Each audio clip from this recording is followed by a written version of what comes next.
Oh mon Dieu! Tu te retrouves dans les mystérieuses ruines d'une ville antique. Tu es le seul membre de l'expédition qui a réussi à se rendre jusqu'ici. Tu marches dans un labyrinthe sombre quand tu actives accidentellement un piège. Un bruit étrange.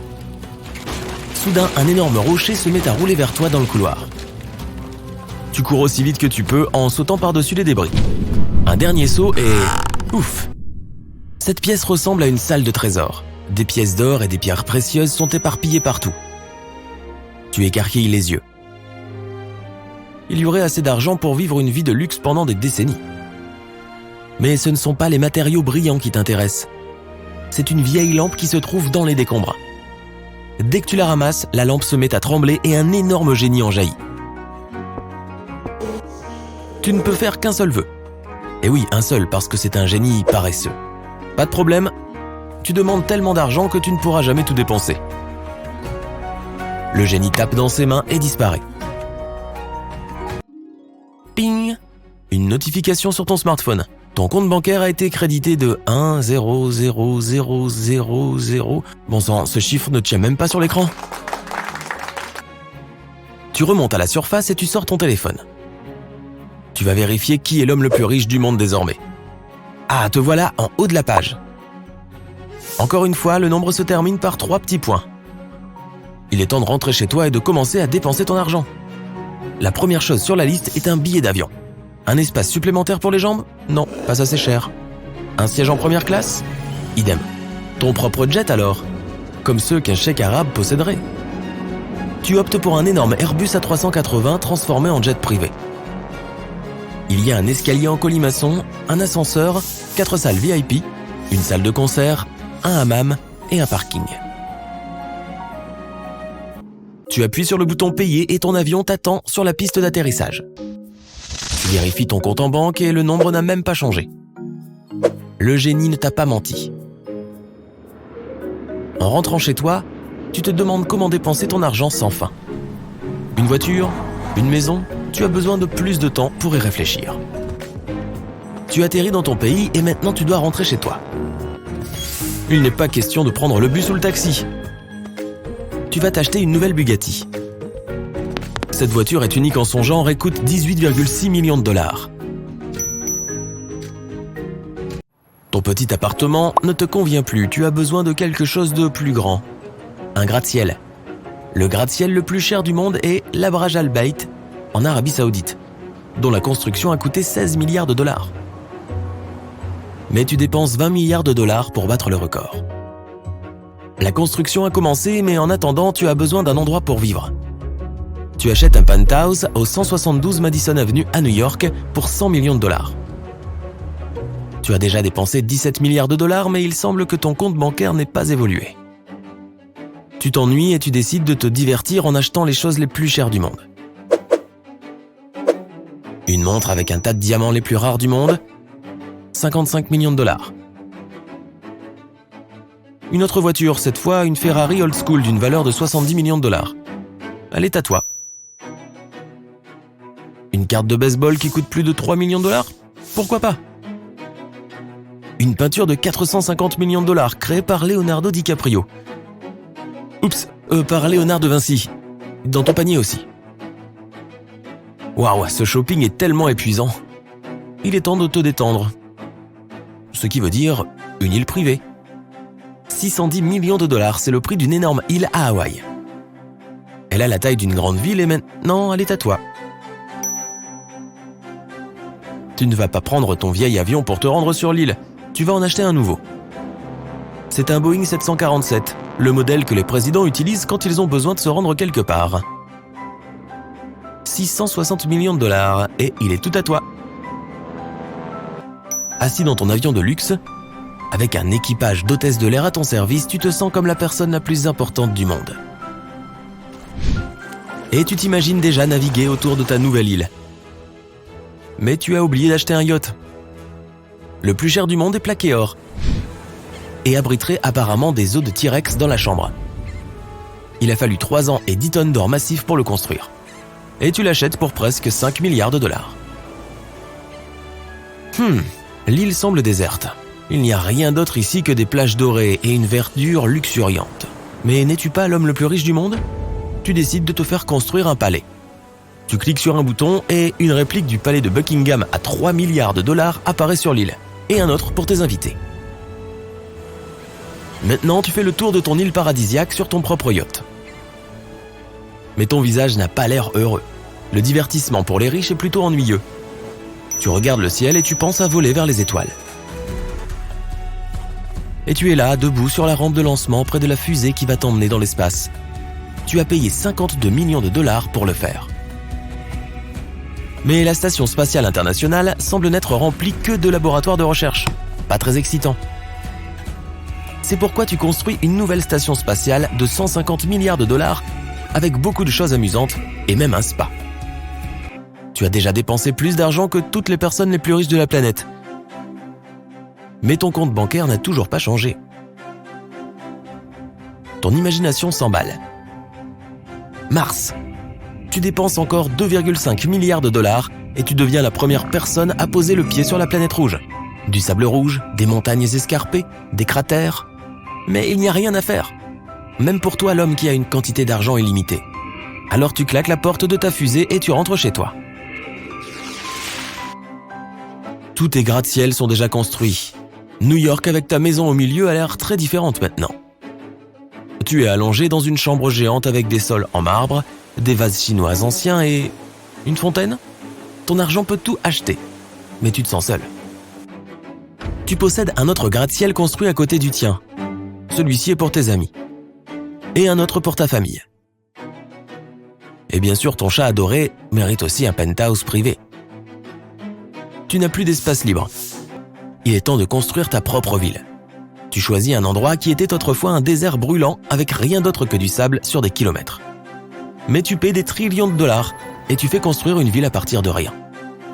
Il y a une chaîne de restaurants avec ton nom dessus. Il y a des panneaux d'affichage avec ton visage dans les rues. Et une statue géante à ton effigie sur le plus haut bâtiment de la ville.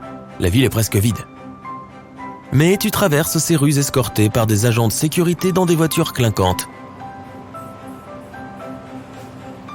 Pour le dîner, tu achètes le poisson le plus cher du monde. C'est du thon rouge qui t'a coûté 3 millions de dollars.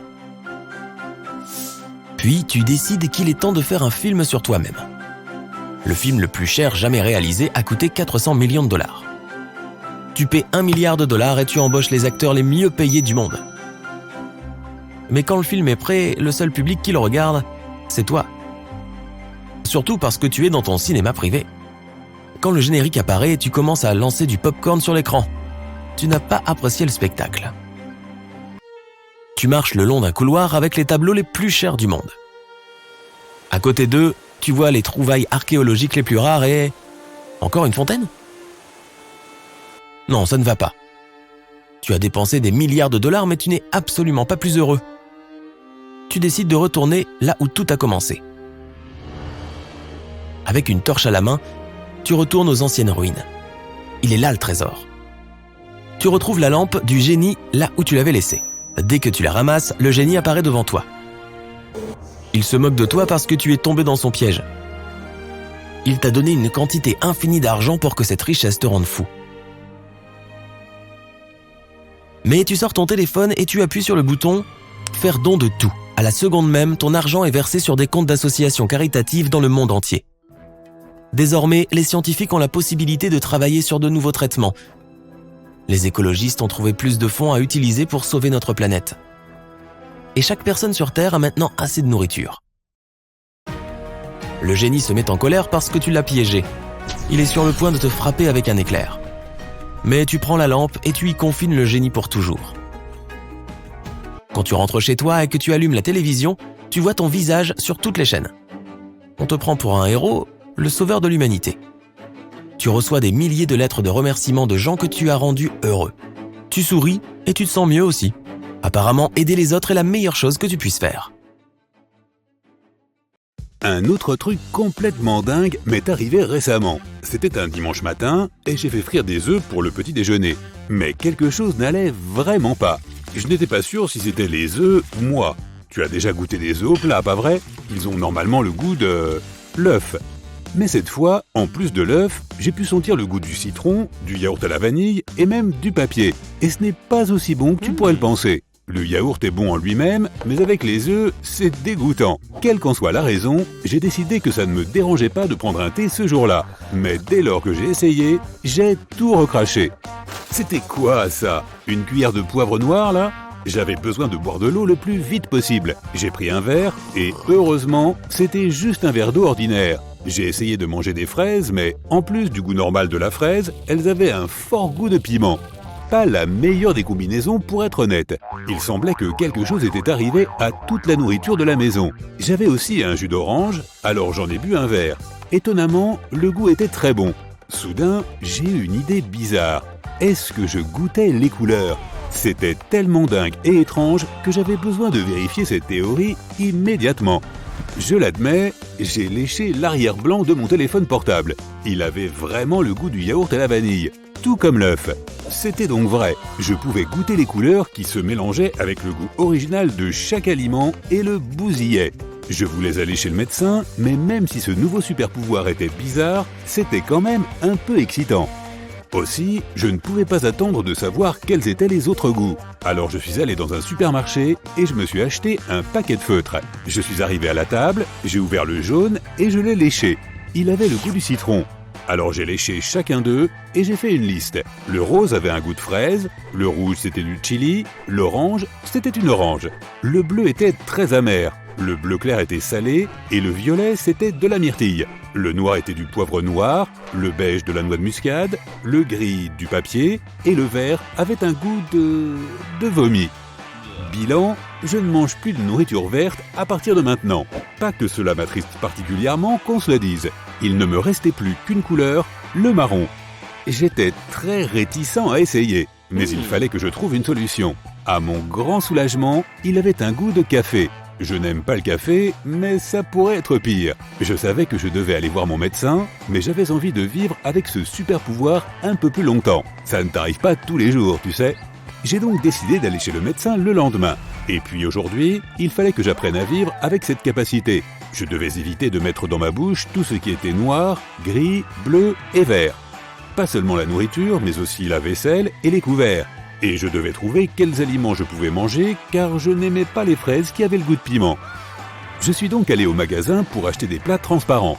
En marchant, je réfléchissais à mon menu du jour. Le jus d'orange, ça passe. Yaourt à la fraise, à la vanille et au citron aussi. Je pourrais faire une salade de fruits avec de la mangue, des framboises et des raisins, des bananes et du yaourt. Mais c'est tout ce que j'ai pu trouver. En me mordant la lèvre, je me suis rendu compte qu'elle avait un goût de fraise. Dans le magasin, il était assez facile de trouver un bol transparent, mais les cuillères et les fourchettes posaient problème. Je pense que j'ai dû me taper tous les magasins de la ville avant de trouver mon bonheur. Dès que je suis rentré chez moi, j'ai découpé tous les fruits et j'en ai préparé une belle salade. Je n'avais pas beaucoup mangé ce matin-là, comme tu t'en souviens. Honnêtement, c'était la meilleure salade de tous les temps. J'ai économisé de l'argent puisque je n'ai pas eu à acheter des baies, des oranges et des citrons, mais le goût était là. Alors que je dégustais mon repas, le téléphone a sonné. C'était ma grand-mère et elle m'invitait à dîner ce soir-là. J'ai essayé de lui dire que je ne pouvais pas venir, mais elle ne voulait rien entendre. Ah, les grand-mères! Tu sais qu'il est impossible d'éviter un repas quand elles veulent te nourrir. Alors elle m'a dit qu'elle ne voulait pas entendre d'excuses et que je devais être chez elle à 18h tapante. Cela signifiait que je ne pouvais pas attendre jusqu'au lendemain. J'ai dû aller chez le médecin sur le champ et me débarrasser de ce super pouvoir avant que ma grand-mère ne me fasse manger du vomi et boire du thé au poivre noir. J'ai vérifié l'heure, je ne disposais que de 20 minutes avant que mon médecin ne s'en aille et le centre médical était à plusieurs pâtés de maison. J'ai fini ma salade et je suis sorti de l'appart en courant. Je suis arrivé à la clinique 5 minutes avant la fermeture du cabinet et j'ai demandé à mon médecin s'il pouvait me voir parce que j'avais une urgence. À mon grand soulagement, il a accepté. Quand je lui ai expliqué que je pouvais goûter les couleurs, il m'a regardé d'un air perplexe et a probablement pensé que c'était une farce stupide. Je lui ai alors raconté toute l'histoire. L'œuf au plat pour le petit déjeuner et comment j'ai acheté et goûté tous les marqueurs. Que le violet était une myrtille et le vert n'était pas comme une pomme comme il aurait pu le penser. Que j'ai passé des heures à essayer de trouver une cuillère et une fourchette transparentes. Pour être honnête, dans ma tête, cela sonnait mieux et avait beaucoup plus de sens. Le médecin était silencieux et un peu méfiant. Il a pris ma température, ma tension artérielle et a regardé dans ma bouche. « Alors, vous avez mangé des marqueurs ?» a-t-il dit en souriant. Oups, je suppose que ma langue avait la couleur d'un arc-en-ciel. Ça ne semble vraiment pas normal pour un adulte. Le docteur ne m'a évidemment pas cru. Alors il m'a juste laissé partir en me recommandant une bonne nuit de sommeil. J'imagine que j'étais coincé avec ça. Et j'ai dû aller voir ma grand-mère. Malheureusement, il n'y avait pas moyen qu'elle me donne du yaourt à la fraise pour le dîner. Je suis rentré à la maison pour récupérer mes nouveaux couverts, pour au moins ne pas avoir le goût de papier quand je mangeais avec la fourchette en métal gris de ma grand-mère. J'avais encore quelques heures, alors j'ai fait quelques recherches sur Google, mais je n'ai toujours pas trouvé de solution. Je me suis dit que je pourrais peut-être m'en débarrasser en buvant, alors je me suis enfilé 4 litres d'eau. Mais cela n'a pas aidé. Alors je suis allé chez mamie en traînant des pieds. Je ne pouvais pas poser un lapin à ma grand-mère. Elle était si contente de me voir et m'a annoncé qu'elle m'avait préparé mes crêpes au brocoli préférées spécialement pour moi. Oui, peut-être qu'hier elles avaient été mes préférées, mais ce n'était définitivement plus le cas aujourd'hui. J'ai essayé de lui dire que je n'avais pas faim et que je pourrais juste boire un peu de jus d'orange. Mais bien sûr, elle n'a rien voulu savoir. Elle m'a donné une assiette avec 5 crêpes et une tasse de thé noir. Soudain, j'ai eu une idée pour me débarrasser au moins du goût du poivre, en mettant un morceau de citron dans le thé. Il deviendrait marron. Ainsi, ça serait un café-thé au lieu d'un thé au poivre. J'ai eu de la chance, ma grand-mère avait du citron. Alors le problème du thé a été résolu. Mais le pire, c'était les crêpes. Et ma grand-mère me regardait tout enthousiaste et contente. Il fallait que je mange. Je m'efforçais de contrôler mon expression faciale et d'avoir l'air super heureux, comme si je mangeais la meilleure nourriture de la planète, même si c'était le repas le plus épouvantable de ma vie. Et oui, je buvais beaucoup de mon café-thé. Enfin, 3 tasses. Mais quand j'ai fini et que j'ai remercié ma grand-mère, elle était tellement heureuse que j'ai compris qu'avoir mangé du vomi en valait la peine. Il s'est avéré que ma mamie avait un yaourt à la vanille, alors j'ai mangé tout ce qu'elle avait pour me débarrasser du goût que j'avais encore dans la bouche après les crêpes. En rentrant chez moi, en me mordant la lèvre à la fraise, je réfléchissais. Je devais trouver un plan pour me débarrasser de cette capacité. Mais je ne pouvais penser à rien, alors dès que je suis rentré chez moi, je me suis endormi, même s'il n'était que 21h. J'ai dormi pendant 11 heures et le lendemain matin, je me suis fait une salade de fruits avec du yaourt. Une fois de plus. Je suppose qu'à partir de ce moment, c'était parti pour être le repas du reste de ma vie.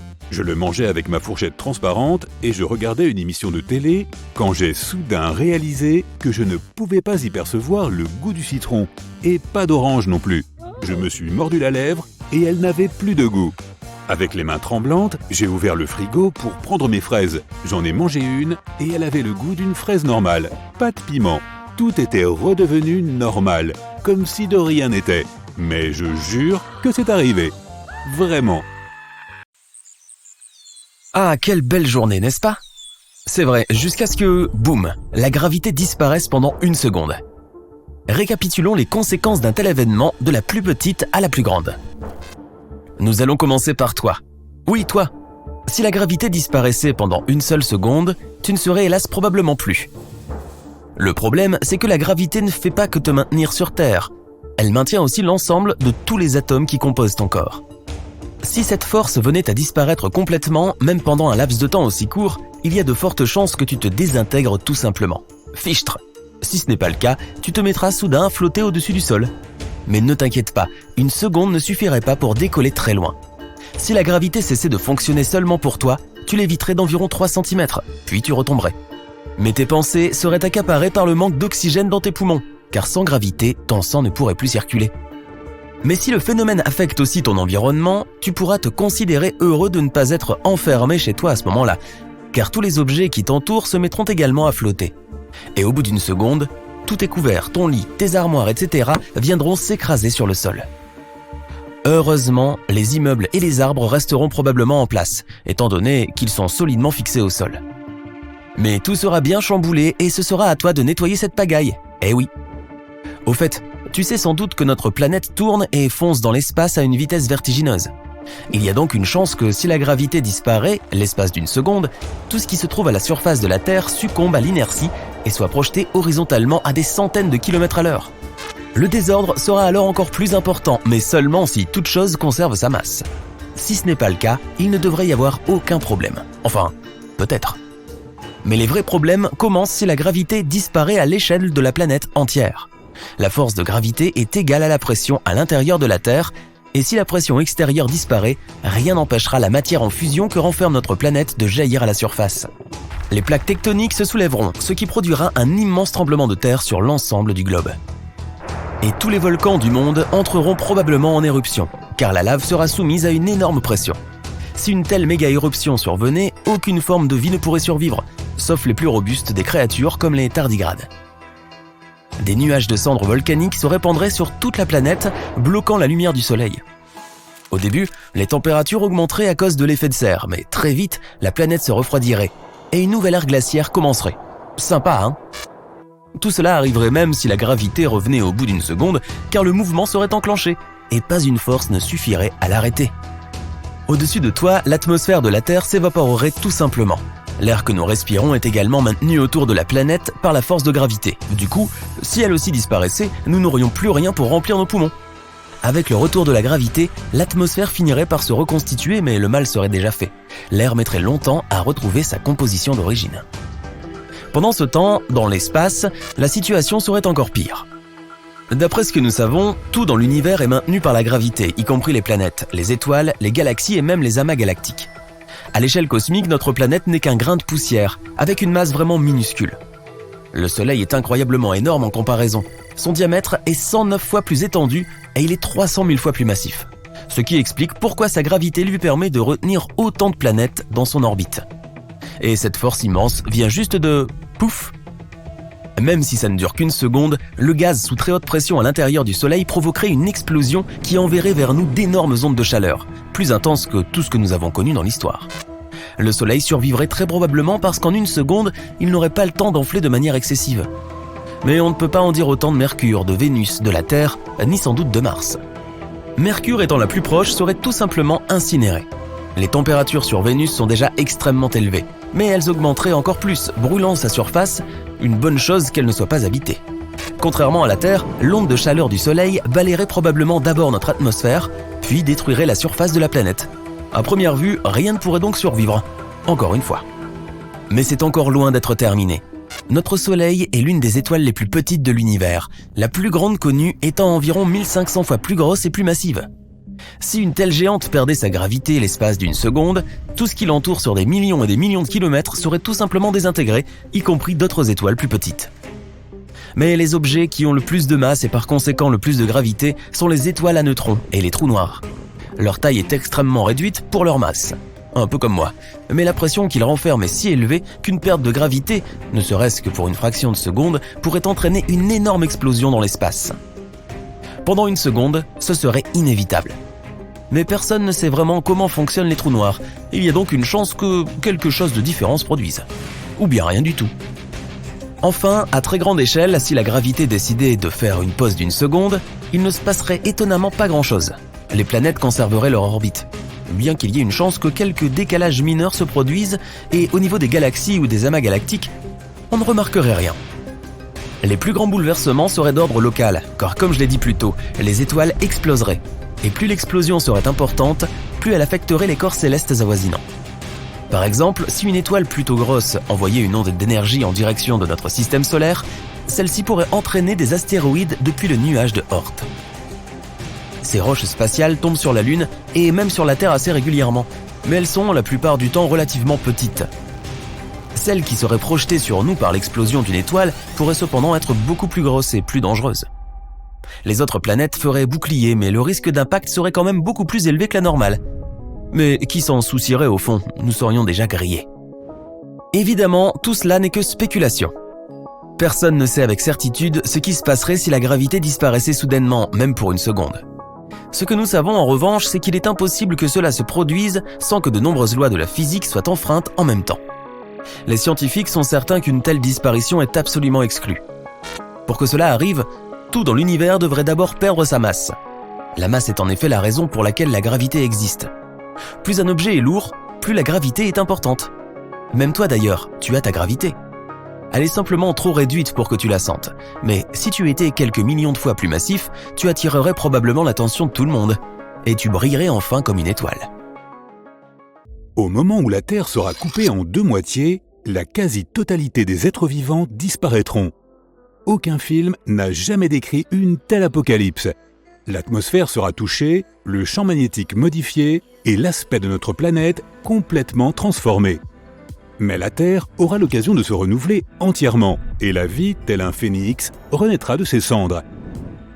Pour couper la planète en deux, un laser super puissant sera nécessaire. Il recevra son énergie directement du Soleil, l'arme sera envoyée dans l'espace à bord d'une fusée et voyagera à des milliers de kilomètres de notre monde. Une fois à destination, il se déploiera pour exposer ses panneaux à sa source lumineuse. Le laser absorbera et concentrera les rayons du Soleil. Ensuite, un puissant faisceau d'énergie, du diamètre de plusieurs villes, sera projeté sur le centre de la planète. En raison des températures extrêmes, les océans traversés par le faisceau se mettront à bouillir et s'évaporeront. Ces vapeurs se transformeront en de vastes nuages d'orage dans le ciel. Un vent puissant les poussera au-dessus des continents, de fortes pluies tomberont, inondant non seulement les villes, mais des pays entiers. Avec le déplacement des plaques tectoniques, les mers se soulèveront pour former de terribles tsunamis. Et d'énormes vagues s'écraseront sur les côtes. La Terre a donc été coupée en deux, et ce n'est que le début. La structure de la planète, ou plutôt de chacune de ses moitiés, est en train de changer. De forts tremblements de terre se produisent partout dans le monde. Les pires catastrophes se produisent près de la ligne de faille. Des milliards de tonnes de terre commencent à s'effondrer. Des glissements de terrain énormes entraînent des villes entières. Des morceaux de la Terre de plusieurs milliers de kilomètres de large sont projetés dans l'espace. Les créatures qui vivaient sur ces fragments sont emportées elles aussi. Certaines retombent sur la moitié de la planète dont ils sont le plus proches. Imagine un rocher de la taille d'une ville tombant du ciel. Maintenant, représente-toi des centaines, voire des milliers de ces pierres. Seuls ceux qui vivent loin de la ligne de fracture ont une chance de survivre. Mais même là-bas, les tremblements de terre détruiront les maisons. Et la Lune commencera aussi à projeter des débris. Ces éclats, tels une pluie de météorites, tomberont sur les deux moitiés de la Terre et leur impact sera d'une violence inouïe. Ces explosions provoqueront des incendies. Le ciel sera rempli de cendres et tant qu'elles ne seront pas dissipées, nous ne pourrons pas voir le Soleil. Les deux parties de la planète s'éloignent maintenant l'une de l'autre. Au milieu d'elles, le cœur brûlant de notre Terre est exposé. Ce noyau est composé de métaux en fusion. Chaque moitié du noyau exude une énergie comparable à celle d'une étoile. Entre les deux moitiés de la Terre, les températures sont si hautes que rien ne peut y survivre. Tout objet qui entre dans cette zone tombe immédiatement en cendres. La masse au niveau du noyau étant beaucoup plus importante qu'au niveau de la surface, la gravité y est aussi nettement supérieure. Le noyau attire tout ce qui s'en approche. Impossible de voyager d'une moitié à l'autre de la Terre. Les navettes n'ont aucune chance de résister à cette force. Les deux parties du globe vivent maintenant séparément. Normalement, le noyau est ce qui crée, en tournant, le champ magnétique de la planète. Ce champ est un bouclier qui nous protège du Soleil et de l'espace. Si ce bouclier est endommagé, les rayonnements solaires et cosmiques passent à travers l'atmosphère. Comme le noyau est lui aussi divisé, le champ magnétique de la Terre devient instable. Des coupures de courant surviennent sur les deux hémisphères. Micro-ondes, téléviseurs, bouilloires, feux de circulation, ordinateurs, plus rien ne fonctionne. L'écran de ton ordinateur portable ou de ton téléphone se met à clignoter. Les vidéos se figent et la batterie épuise sa charge en une seconde. Les satellites cessent de fonctionner, ce qui signifie qu'il n'y a plus de GPS. Les ondes radio à haute fréquence, utilisées pour les communications, sont coupées et tu ne peux plus ni téléphoner ni envoyer de messages. En fait, toutes les centrales électriques se seront peut-être enfoncées sous terre ou auront été inondées en raison des séismes. Et il se peut donc qu'il n'y ait plus d'électricité du tout. Certaines personnes sont sensibles aux tempêtes solaires et souffrent de graves maux de tête. Si le champ magnétique est endommagé, le risque est grand que les créatures vivantes souffrent toutes de fortes migraines. Les scientifiques devront inventer des casques spéciaux pour protéger les gens du soleil. Pour une protection totale, il nous faudra vivre dans des villes souterraines. Les aiguilles des boussoles ne pointeront plus vers le nord, elles tourneront simplement dans toutes les directions. Les oiseaux deviendront fous, ils ne sauront plus où voler pour passer l'hiver, car le sud n'existera plus pour eux. Tous les animaux cessent maintenant de migrer. Dans le ciel, les avions ne peuvent plus s'orienter. Les plantes et les fleurs ne peuvent plus pousser naturellement à cause de l'augmentation du rayonnement solaire. Le bétail est sous-alimenté, la qualité des produits se détériore, la famine sévit. Les habitants des deux moitiés de la planète ne pensent plus qu'à survivre. Dans certains endroits plus proches de la faille, l'atmosphère terrestre est complètement détruite. Les conditions y sont désormais similaires à celles qui règnent dans l'espace. Il n'y a plus d'air, ni de chaleur. C'est seulement vêtu d'une combinaison spatiale que tu peux demeurer dans cette zone. Malheureusement, tu ne pourras ni sauter ni voler, car la gravité est toujours là. Par ailleurs, c'est la gravité qui constitue le salut de notre planète.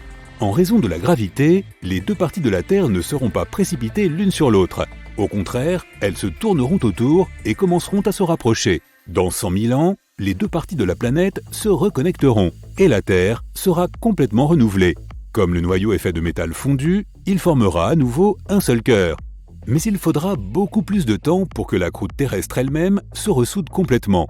Une cicatrice se formera le long de la faille. Cette cicatrice sera recouverte de forêts et inondée par les océans. Mais il y aura encore de forts tremblements de terre à certains endroits. À ce moment-là, tous les êtres vivants auront probablement disparu. Sur notre planète, les conditions seront à peu près les mêmes qu'il y a 4,5 milliards d'années. Les mers et les océans seront en ébullition, la foudre frappera partout, les plaques tectoniques bougeront sans cesse et la lave s'écoulera des volcans en un flot rapide. La Terre ressemblera à une vaste marmite bouillonnante à l'intérieur de laquelle la vie apparaîtra progressivement. Comme la Terre aura diminué de taille et que le noyau n'aura pas beaucoup changé quant à lui, la gravité sera différente. Sur Terre, il sera plus difficile pour une personne ordinaire de marcher. On pèsera bien plus lourd. Dans de telles conditions, une nouvelle forme de vie jusqu'alors inconnue verra le jour. Aujourd'hui, l'atmosphère et les océans du monde sont pollués. La population augmente et les glaciers fondent. Dans l'avenir, les choses pourraient être bien pires encore pour notre planète. Dans 1000 ans, lorsque l'humanité aura maîtrisé le voyage spatial, nous pourrions décider de déménager. Nous commencerons à chercher d'autres planètes semblables à la Terre et nous trouverons peut-être une bonne candidate. Cependant, rien ne pourrait vraiment remplacer notre première demeure, et l'humanité déciderait probablement de la guérir. Peut-être aurons-nous alors l'idée de diviser la planète en deux et de vivre d'un seul côté. Et au bout de 100 000 ans, notre Terre serait à nouveau saine et entière. Et si on divisait d'autres planètes? Comme elles ne possèdent pas de champ magnétique, elles ne seraient pas aussi affectées. Par exemple, Vénus et Mars n'ont ni mer, ni océan, ni lac. Certains scientifiques pensent qu'elles se sont asséchées lorsque le champ magnétique y a disparu. Cela a conduit à la destruction complète des atmosphères de ces planètes. Les vents solaires y ont soufflé si fort qu'il n'est plus resté aucun liquide à leur surface. L'atmosphère terrestre nous protège de ces vents et nous sommes en sécurité. Il n'y aurait pas de cataclysme majeur sur les autres planètes, à l'exception des tremblements de terre. Comme sur Terre, les deux parties de ces mondes tourneraient simplement l'une autour de l'autre, puis elles se reconnecteraient. Quelle soirée de folie! Tes amis et toi sortez de boîte et appelez un taxi. 10 minutes plus tard, vous arrivez tous dans vos maisons respectives. Tout en discutant avec tes copains, tu t'aperçois que les lampadaires sont déjà éteints. Bien qu'il soit 3 heures du matin et qu'il fasse encore nuit dehors. Mais peu importe. Le taxi te dépose chez toi et s'en va à toute allure. L'allée est également sombre. Tout le monde dort à cette heure-ci. Tu marches jusqu'à ta porte d'entrée. La lumière sensible au mouvement ne s'allume pas. Ça, c'est étrange. L'ampoule a dû griller. Tu hausses les épaules et cherches tes clés dans le noir. Les voilà. Maintenant, tu fais le moins de bruit possible pour ne pas réveiller tout le monde. Tu n'allumes pas les lumières dans le couloir, tu enlèves tes chaussures et files aux toilettes sur la pointe des pieds. Il ne te reste plus qu'à prendre une bonne douche après une nuit de folie à danser et transpirer. Tu appuies sur l'interrupteur de la lumière et rien. La lumière ne s'allume pas ici non plus. Ce n'est pas une coïncidence. Tu songes brièvement à aller au sous-sol et à utiliser le générateur diesel, mais tu laisses vite tomber l'idée. C'est bien trop bruyant. Bon tu vas te laver dans le noir, tant pis. Tu ouvres le robinet du bain, mais il fait un bruit bizarre et laisse échapper quelques gouttes crasseuses, puis il s'arrête. Génial. Pas de lumière, pas d'eau. Ou comment finir la soirée sur une note positive? Ennuyé, tu montes dans ta chambre, en faisant attention à ne pas marcher sur ton chat en chemin, et tu te vautres sur ton lit sans même te déshabiller. À quoi bon, hein? C'est le matin. Tu te réveilles en te sentant tout crasseux, les vêtements te collent au corps, tu as désespérément besoin d'une douche, maintenant. Tu descends dans la salle de bain, tu appuies sur l'interrupteur sans réfléchir et tout te revient. Il n'y a toujours pas de lumière. Tu vérifies à nouveau le robinet, là non plus, rien de neuf. Tout simplement génial. Bon, il est déjà 11 h du matin, alors direction le générateur.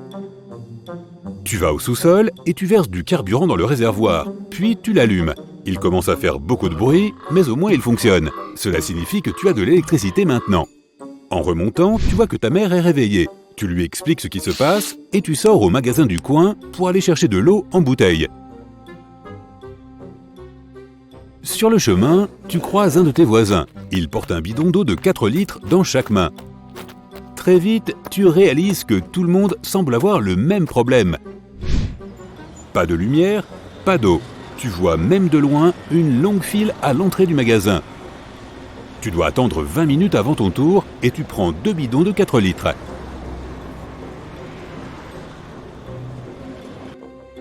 La caissière t'informe d'une voix fatiguée que les paiements par carte ne sont pas possibles en raison d'une panne de courant. Alors tu es obligé de payer en espèces. Tu lèves les yeux au ciel et lui donnes un billet de 5 €. C'est sûrement un désagrément temporaire, rien de plus. Tu repars avec tes bidons. Cela fait maintenant 1 mois complet sans électricité ni eau du robinet. Ce qui a commencé comme une simple nuisance se transforme maintenant en un véritable désastre. La plupart des lieux publics sont fermés, ainsi que les usines et même les écoles.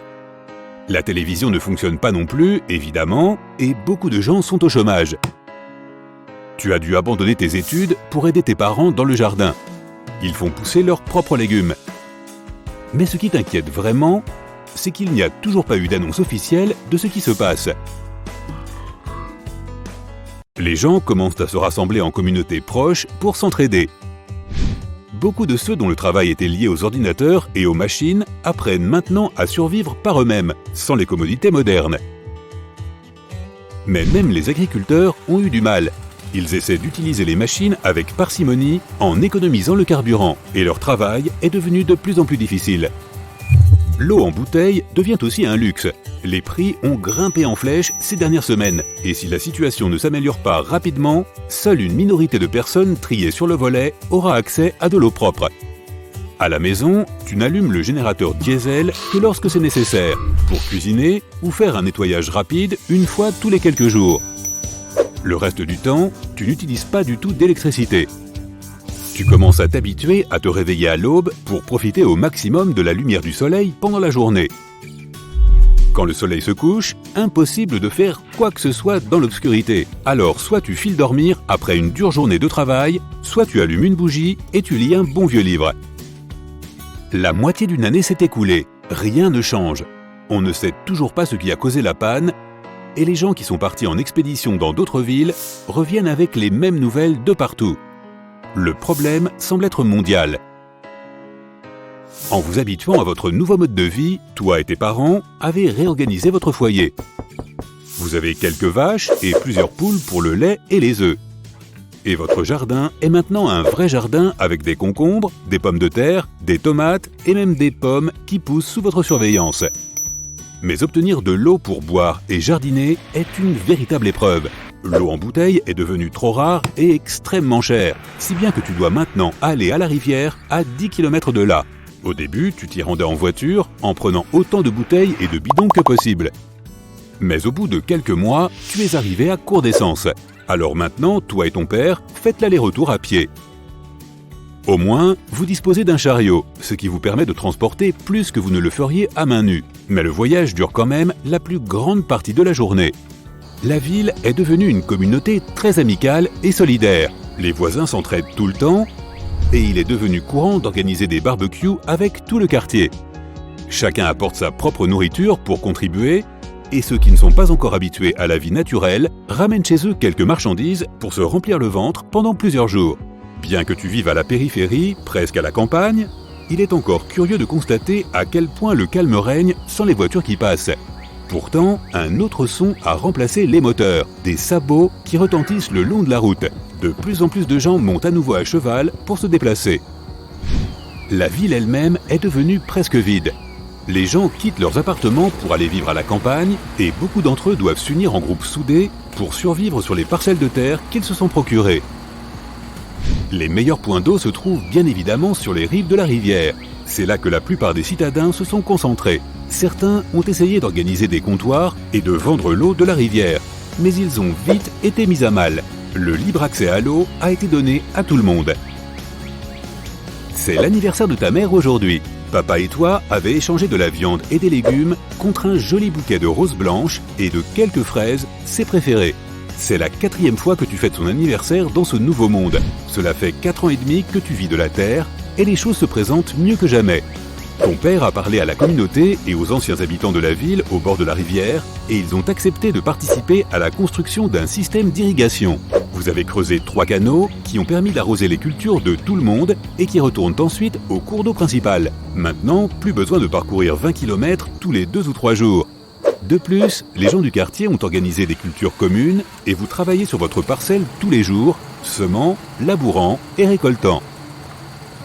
Ensuite, la récolte est répartie entre tous les habitants en fonction de la taille de leur ménage. Avec ce système, personne n'est laissé de côté, même s'il ne peut pas travailler dans les champs. Étonnamment, tu as pris goût à ce mode de vie. Tu te souviens à peine de ce que c'était que d'avoir un smartphone ou de regarder la télévision. Mais tu aimes le chant des oiseaux tous les soirs et travailler au grand air tous les jours. Bien que cela ait été difficile au début, tu es maintenant bronzé et musclé et ta santé physique et mentale se sont améliorées. Plus besoin de respecter les échéances ni de se presser. Ta vie est désormais paisible et tu as un but simple, vivre et aider les autres. Tu n'as pas non plus oublié tes amis et tu viens souvent les voir. Ils viennent t'aider sur le terrain et le soir, vous dînez ensemble, jouez aux cartes et chantez des chansons autour du feu. Pour autant que tu le saches, la vie n'a jamais été aussi simple et satisfaisante. Personne ne sait encore ce qui s'est passé, mais en fin de compte, cela semble être pour le mieux. S'il y avait des cataclysmes toutes les 5 minutes sur Terre, les conditions de vie sur notre planète seraient presque les mêmes qu'il y a 4,5 milliards d'années. À l'époque, les mers et les océans étaient en ébullition. La foudre frappait partout. Les plaques tectoniques changeaient de forme. La lave fusait des volcans. Et pire encore, pas d'Internet. La Terre ressemblait à un vaste chaudron bouillonnant, où la vie était graduellement en train de prendre forme. Si cela recommence à bouillir, ce chaudron pourrait détruire presque toute la vie sur la planète. Donc, des cataclysmes consécutifs, ça ne ferait pas de mal de se projeter. Et si l'on imaginait tout cela ? Bien le bonjour, tu te réveilles dans un petit bunker souterrain. Le capteur sismique indique qu'un tremblement de terre de 7 sur l'échelle de Richter va sévir dans quelques minutes. Tu emportes un énorme sac à dos étanche et tu te rends sous terre. Le bunker est protégé de l'activité sismique. Il bouge au gré du sol, donc tu y es en sécurité. Mais tu dois quitter cet abri car tu as peu de ressources.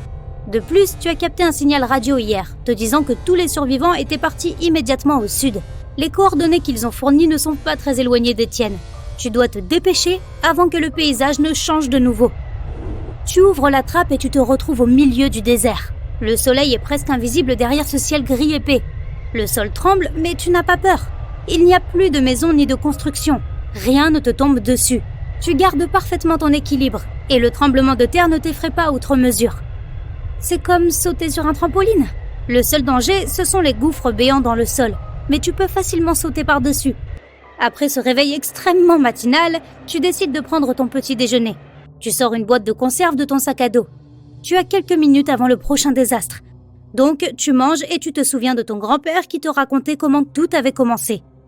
Avant tout cela, la planète était divisée en territoires appelés pays. Des millions de gens vivaient là, puis quelque chose de terrible est arrivé. Les plaques tectoniques ont commencé à bouger et la température de l'air et la pression atmosphérique ont commencé à changer rapidement. En un jour, des tremblements de terre ont détruit des villes entières. Les tsunamis et les inondations ont emporté toutes les ruines. Les cendres volcaniques ont bloqué le passage des rayons du soleil. Les feux de forêt ont détruit presque toute la végétation et les éruptions ont empoisonné l'air. Seules quelques personnes ont réussi à s'adapter à de telles conditions et tu fais partie des rares survivants. En finissant ton petit déjeuner, tu es distrait par un autre tremblement qui provient du sol. Il est temps de bouger. Beaucoup de gens parcourent le monde seuls, car ils considèrent que c'est plus sûr. D'autres forment de petites communautés, mais personne ne reste au même endroit bien longtemps. Toute ta vie est en mouvement, mais tu ne paniques pas. L'une des règles principales lors d'une catastrophe naturelle, c'est de rester calme. Donc tous les survivants ont encore des nerfs d'acier et une excellente condition physique. Tu parcours quelques kilomètres vers le sud et tu sens soudain quelque chose d'étrange. Tu mets un masque à gaz. Le tremblement de terre a créé une éruption caractéristique. Le dioxyde de carbone naturel est relâché du sol vers la surface. Tu te sens plus à l'aise avec ton masque, mais tu ne peux pas courir vite quand tu le portes. Plus loin, tu aperçois une forêt verte. L'un des rares endroits à ne pas avoir été affecté par les feux. Tu enlèves ton masque et tu t'y rends pour t'abriter du soleil brûlant. Cette zone verte est riche en végétation. Des fleurs colorées, des fraises et bien d'autres baies poussent ici. Mais tu es inquiet.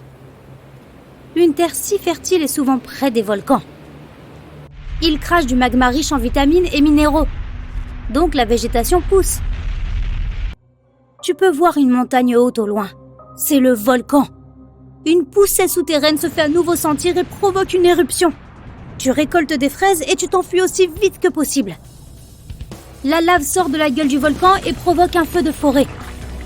Tu sors une trottinette pliable de ton sac à dos avec son moteur et tu t'en vas aussi vite que possible de ce brasier. Le ciel est rempli de cendres volcaniques, mais cela ne durera pas longtemps.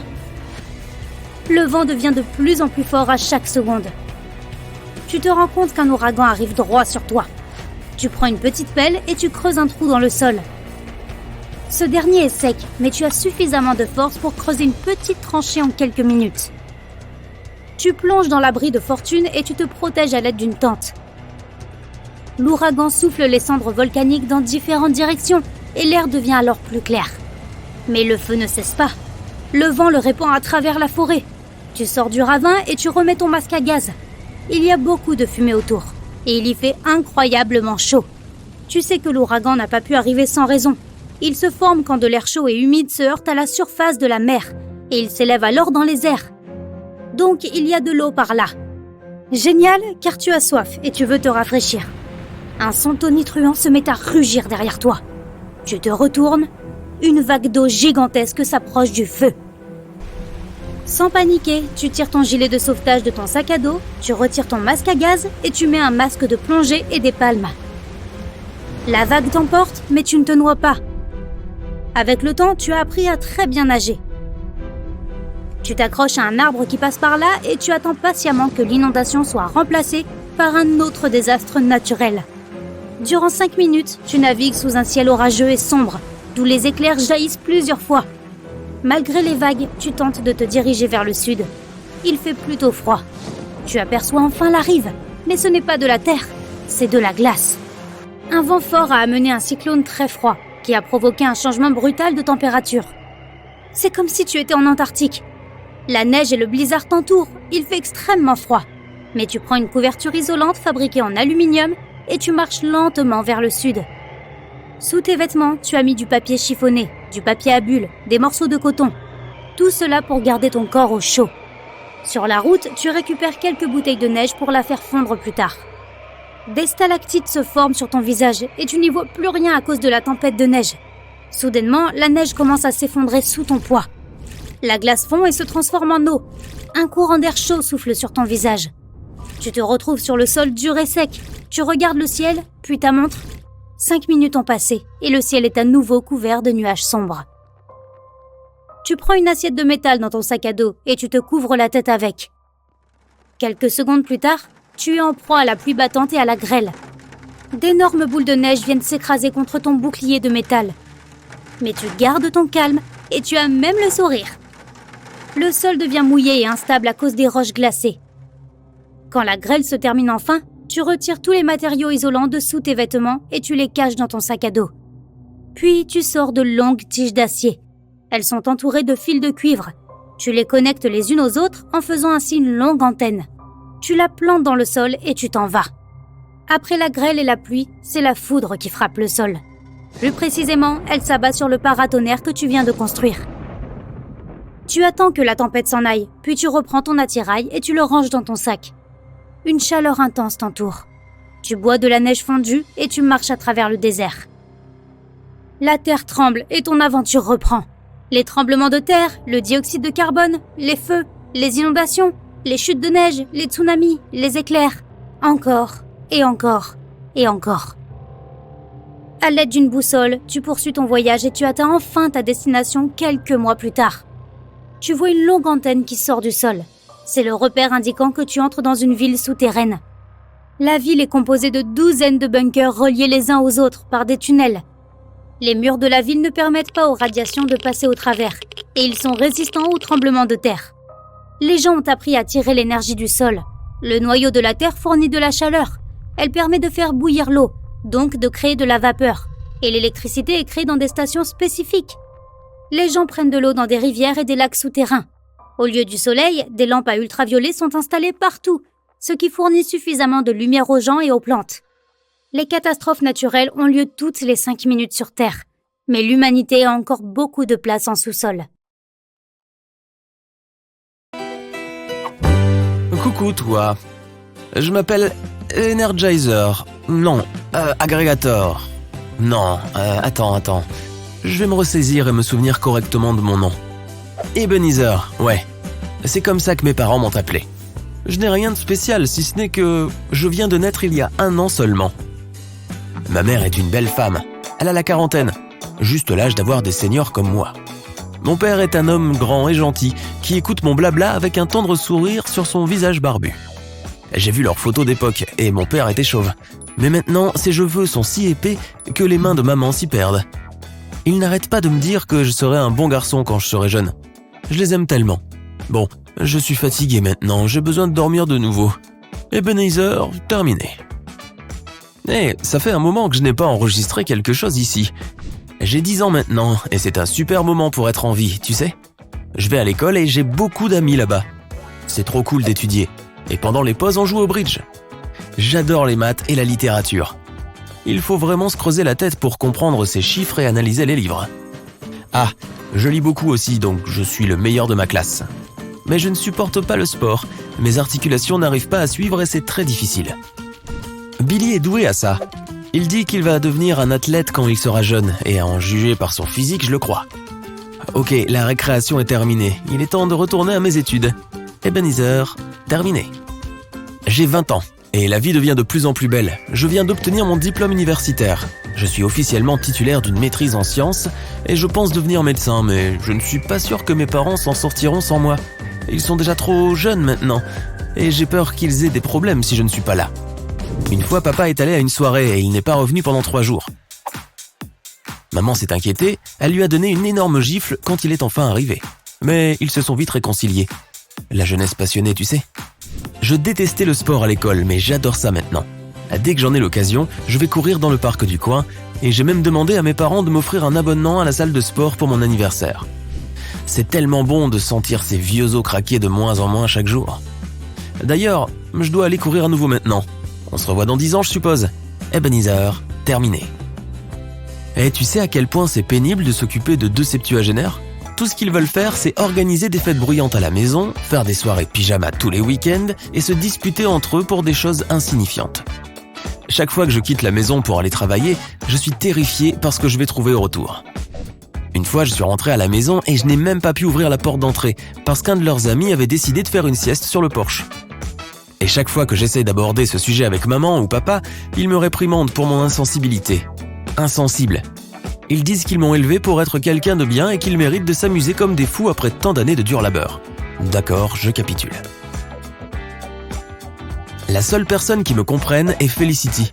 Je suis ingénieur civil et nous nous sommes rencontrés sur un chantier de construction. Elle est un peu plus jeune que moi, mais c'est bien. Elle doit aussi supporter ses parents qui sont tout le temps de mauvaise humeur. Elle pense qu'ils ont rejoint une sorte de sous-culture gothique ou quelque chose comme ça, et ils n'arrêtent pas de lui dire qu'elle a tort d'accepter un travail aussi banal que celui de superviseur de construction.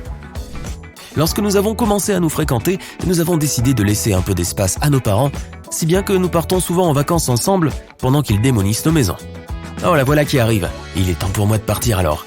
Ebenezer, terminé. Hey, tu te souviens de moi ? Ces 10 dernières années ont été grandioses. Felicity et moi, nous sommes mariés et maintenant nous prenons soin de nos parents ensemble. Et c'est génial. Ils ont tous 80 ans maintenant et s'amusent à la garderie pendant que nous sommes au travail. Et nous les emmenons ensuite pour des barbecues, des sorties au parc d'attractions et aux fêtes foraines. Ils perçoivent bien leur pension de retraite et nous laissent nous en occuper. Ils disent que nous sommes les meilleurs enfants qu'ils aient pu avoir et je n'ai jamais été aussi fier de ma vie après avoir entendu cela. En fait, c'est l'anniversaire de maman aujourd'hui et papa et elle ont invité tous leurs amis de la maternelle et de leur ancien travail. Ma préférée est Jenny. Elle est un peu malicieuse, c'est vrai. Elle nous a fait peur à Felicity et à moi en se cachant sous la table pendant que nous préparions le dîner, puis en nous sautant dessus. Et Felicity adore Donnie. Ce vieux garçon semble vraiment sérieux à première vue, mais son petit sourire en dit long sur lui. Et pour le dessert, j'ai la meilleure des nouvelles. L'année dernière, nous avons eu notre propre petit bout de chou. Tu peux y croire ? Nous l'avons appelée Cecilia, en hommage à sa grand-mère. Hé Cecilia, dis bonjour. Elle est timide. Elle passe sa journée assise dans sa petite chaise à balance en essayant de tricoter. Elle ne peut pas encore marcher par elle-même, alors nous la déplaçons autour de la maison dans sa chaise. Elle adore et passe son temps à éclater de rire. Ah, elle court maintenant après Donnie dans le jardin avec un balai. Je pense qu'il a volé un morceau du gâteau d'anniversaire dans la cuisine. Je dois aller l'aider, je suppose. À la tienne, Ebenezer, terminé. Nous vivons sans nos parents depuis 3 ans maintenant. La dernière année a été la plus dure, je suppose. Je n'aurais jamais pensé que les bébés avaient besoin d'autant de couches. C'était aussi difficile de les empêcher de tomber partout où ils rampaient. Mais Cecilia nous a beaucoup aidés. Elle n'avait que 7 ans et commençait à peine à aller à l'école, mais elle adorait s'occuper d'eux et les bercer. Nous avons montré à Cecilia des photos d'eux quand ils étaient des seniors, tout comme elle. Elle ne les a pas reconnus bien sûr, mais ils étaient si vieux, avec les cheveux si gris. En attendant, Felicity et moi sommes sur le chemin de la retraite, et nous sommes tellement impatients. J'ai 51 ans et elle 54, ce qui signifie que nous entrons dans la fleur de l'âge. Nous avons décidé de laisser Cecilia vivre seule quand elle sera assez jeune. Et nous avons visité plusieurs maisons de vacances dans le pays. Il y en a une que j'adore dans les montagnes, nous avons fait beaucoup d'escalade ces derniers temps. Et je sens que Felicity est aussi fan que moi. Je te tiendrai au courant dans une dizaine d'années. Ebenezer, terminé. Hey, c'est encore Ben. Oui, j'ai changé mon nom terriblement désuet. Ben, c'est beaucoup mieux. Qu'est-ce que je peux dire ? Avoir plus de 60 ans, c'est pas du gâteau. Felicity fait toujours la tête pour quelque chose et je crois qu'elle est jalouse de moi parce que je traîne avec Lana. Mais elle n'arrête pas non plus de dire Dan ceci, Dan cela, comme si ce Dan était tout ce à quoi elle pouvait penser. Nous nous sommes beaucoup disputés à ce sujet, et une fois j'ai même dépensé la plupart de mes allocations de retraite dans un appartement de location, et j'y suis resté pendant 2 semaines. À mon retour, nous nous sommes promis de ne plus jamais parler à Lana ou à Dan. J'ai l'impression que Cecilia est hyper relou avec nous. Oh, qu'elle nous laisse vivre. Un couple marié peut bien avoir une vie après la retraite quand même. Elle nous appelle tous les soirs et menace de venir chez nous si nous ne nous comportons pas bien. Depuis quand cette vieille fille est-elle devenue si adulte, je me demande. Quoi qu'il en soit, Will dit que la tyrolienne du sommet de la montagne est prête. Nous, c'est parti pour les sensations fortes. Ben, terminé. Comment utiliser ce... Ah oui, c'est Ben. Et Baneza. J'ai 72 ans aujourd'hui, tu le savais ? Cecilia a dit que je dois enregistrer quelque chose pour commémorer cette date. Je ne sais pas quoi dire, mais je veux mon gâteau.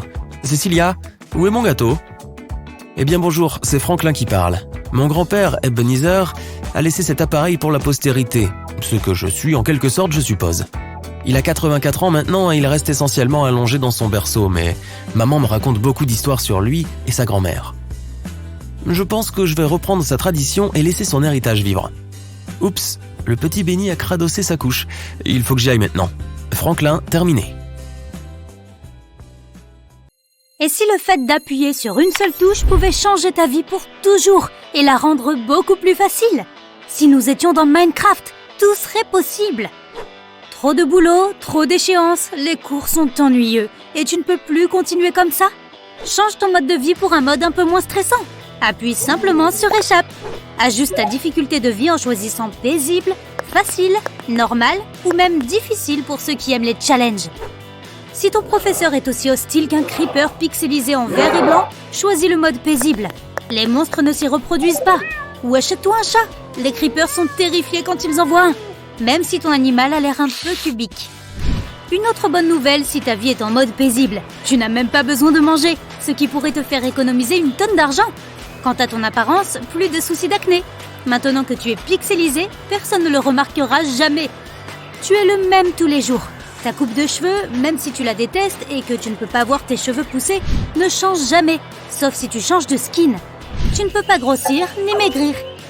Tes proportions corporelles sont également très différentes. Dans notre monde, le rapport entre la tête et le corps est d'environ 1/7. Tandis que dans Minecraft, c'est plutôt comme si tout le monde avait un corps de bébé, avec une tête énorme et un tronc plus petit.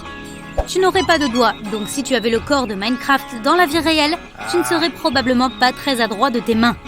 Je suppose qu'il n'y a pas de chirurgie dans Minecraft. Peu importe le biome dans lequel tu vis, tu n'as pas besoin de vêtements contre le froid ou de belles chaussures. La vie sans changement signifie que tu ne vieillis pas comme nous le faisons normalement. Fini les anniversaires! Le gâteau que tu peux trouver dans le jeu n'est pas fait pour les bougies ou pour faire de vœux. Il ne peut t'aider que si tu es affamé. Un cycle jour-nuit est un peu différent désormais, puisque 100 jours sur Minecraft équivalent à 33 heures réelles. Donc, l'espérance de vie devrait changer aussi. L'espérance de vie moyenne aux États-Unis est de 78 ans, soit environ 683 000 heures. Ainsi, l'espérance de vie selon Minecraft passerait à 5700 ans. Et tu peux aussi ressusciter. Prêt à vivre pour toujours? La nourriture n'est pas si différente de ce que nous mangeons dans le monde réel, même en termes de calories. Un gâteau entier te donnera beaucoup plus d'énergie qu'une simple betterave. Il y aura aussi quelques exceptions. Une pomme golden donne un supplément de santé dans Minecraft. Dans Minecraft, tu peux mourir de faim en 2 jours de jeu, mais cela prend un peu plus de temps dans la vie réelle. Oui, se passer de nourriture est un vrai défi, mais un humain est capable de le faire. L'eau, en revanche, est assez essentielle dans notre monde, mais ne fait pas grand-chose aux joueurs de Minecraft quand ils la boivent. L'agriculture actuelle utilise certains engrais pour accélérer la croissance des plantes. Mais si nous avions cette farine d'eau avec laquelle les joueurs de Minecraft nourrissent leurs plantes, nous aurions une abondance de fruits ou de légumes. La vie serait pourtant assez ennuyeuse. Tu te réveilles aujourd'hui et tu mines. Tu te réveilles le lendemain et tu craftes. La vente au détail ne pourrait jamais exister avec des gens si habiles, qui n'en ont même pas besoin puisqu'ils sont capables de créer divers objets à partir de rien. De toute façon, tu n'as pas besoin de tant que ça. Tu peux faire presque tout ce que tu veux avec une simple pioche, en l'améliorant en diamant. Dans le monde réel, si une simple pioche remplaçait tout le reste, toutes ces quincailleries pleines d'objets pratiques feraient faillite immédiatement. Mais il faudrait aussi que tu sois un peu plus travailleur. Si tu veux faire une sieste, il n'y a pas moyen de le faire dans le monde de Minecraft. Là, tu peux seulement dormir la nuit ou s'il fait mauvais temps dehors. Le sommeil est essentiel pour ne pas être attrapé par des monstres qui apparaissent dès la tombée de la nuit. Et tu dois t'assurer qu'il n'y a pas de monstres à proximité avant d'aller te coucher. Mais tu ne peux dormir que dans ton lit. Même si tu souhaites t'étendre sur une belle prairie à l'ombre, tu ne t'endormiras pas comme ça. C'est la même chose pour les cours à l'école. Même s'ils sont ennuyeux, il est impossible de s'assoupir. Si tu as l'habitude de regarder des émissions de Pop Science, c'est une chose qui ne changera probablement pas. Discovery Channel montrerait non seulement divers biomes et animaux carrés, mais aussi d'autres mondes, comme le Nether et l'Overworld. De toute façon, tu ne passerais pas autant de temps à l'intérieur. La plupart des activités dans Minecraft sont effectuées à l'extérieur, donc tu devrais aller dehors très souvent. Voyager est amusant dans le monde de Minecraft. Tu veux visiter le Nether? C'est un voyage vers le monde souterrain. Pas besoin d'acheter de billets, de passer la douane, de passer des heures sur un minuscule siège d'avion. Il te faut seulement un peu de lave et d'eau. Verse l'une sur l'autre et tu obtiens de l'obsidienne. Dès que tu as créé au moins 8 blocs de cette substance, construis un portail, mets-y le feu et voilà! Bienvenue dans le Nether! Si tu voyages beaucoup, tu peux prendre ton lit avec toi et l'assembler où bon te semble. C'est une bonne idée pour éviter les hôtels trop chers, qui manquent de toute façon dans le Nether. Mais ce n'est pas seulement un voyage amusant. Il y a un tas d'ingrédients dont tu peux avoir besoin pour les potions. Pas de souvenirs fantaisistes non plus. Plutôt des trucs utiles que tu auras extraits des blocs exotiques du Nether. Malgré leur surnom, les locaux, appelés Zombie Pigmen, sont très amicaux et n'attaquent jamais. Sauf si c'est toi qui as commencé à les attaquer. La lave peut t'aider à voyager, être une sorte de poubelle et éloigner les intrus. Dans le monde de Minecraft, tu peux être sûr que les invités inattendus ne te dérangeront pas. Ils vont juste tomber dans la lave bouillonnante. Fin de l'histoire. Tu peux aussi installer un crochet juste derrière ta porte d'entrée, afin d'activer les pièges à piston pour les visiteurs indésirables. Une fois que ton invité aura déclenché le crochet, les pistons enlèveront le revêtement de sol et précipiteront le visiteur dans le vide. Si tu vas au bord de la mer, prends ta porte d'entrée avec toi. Cela t'aidera à explorer les profondeurs de l'océan. Si tu tombes dans l'eau, tout ce dont tu as besoin pour respirer librement est de placer une porte au-dessus de toi. Personne ne pourrait jamais retenir son souffle pendant plus de 24 minutes dans la vie réelle. Mais dans Minecraft, tu peux rester sous l'eau presque pour toujours, ou aussi longtemps que tu le souhaites. Les transports en commun sont beaucoup plus cool désormais. Tu peux toujours utiliser tous les moyens de transport auxquels tu es habitué, mais faire un tour en wagonnet peut être à la fois amusant et rapide. Il suffit de construire les rails où tu veux et adieu les embouteillages. Les lois de la physique ont changé aussi et te donnent des tas de super-pouvoirs inaccessibles dans le monde réel. Tu peux sauter plus haut, escalader n'importe quelle montagne plus facilement et courir plus vite, comme si toute cette histoire de gravité était une plaisanterie. Tu peux construire une rangée verticale de blocs et même si tu brises le bloc le plus bas, celui du dessus restera en l'air. Cela ne veut pas dire que tu ne peux pas tomber d'une certaine hauteur. Tu peux, mais c'est sans danger si tu renverses l'eau d'un seau juste avant l'impact. Non seulement tu peux faire tout cela, mais tu peux aussi facilement couper un tronc massif en quelques mouvements. Aucun outil n'est nécessaire, juste tes mains nues. Et ce sans une seule égratignure. Tu ne ressens pas la douleur dans ce monde. Ne t'inquiète pas, les branches supérieures de l'arbre que tu viens d'abattre ne te feront pas de mal non plus, puisqu'elles resteront suspendues en l'air. Dans Minecraft, la déforestation est très étrange. Peux-tu imaginer une forêt composée d'arbres flottants ? Aucun écureuil ne pourrait jamais grimper sur un tronc dans une telle forêt. En te promenant là, tu risques de croiser des animaux sauvages, comme des ours et des loups. Tu peux domestiquer les loups et presque les transformer en chiens. Et les ours ne sont pas si dangereux pour toi. Il suffit de les piéger à l'intérieur d'une clôture. Elles ne semblent pas très solides, mais c'est le monde de Minecraft, donc c'est absolument sans danger.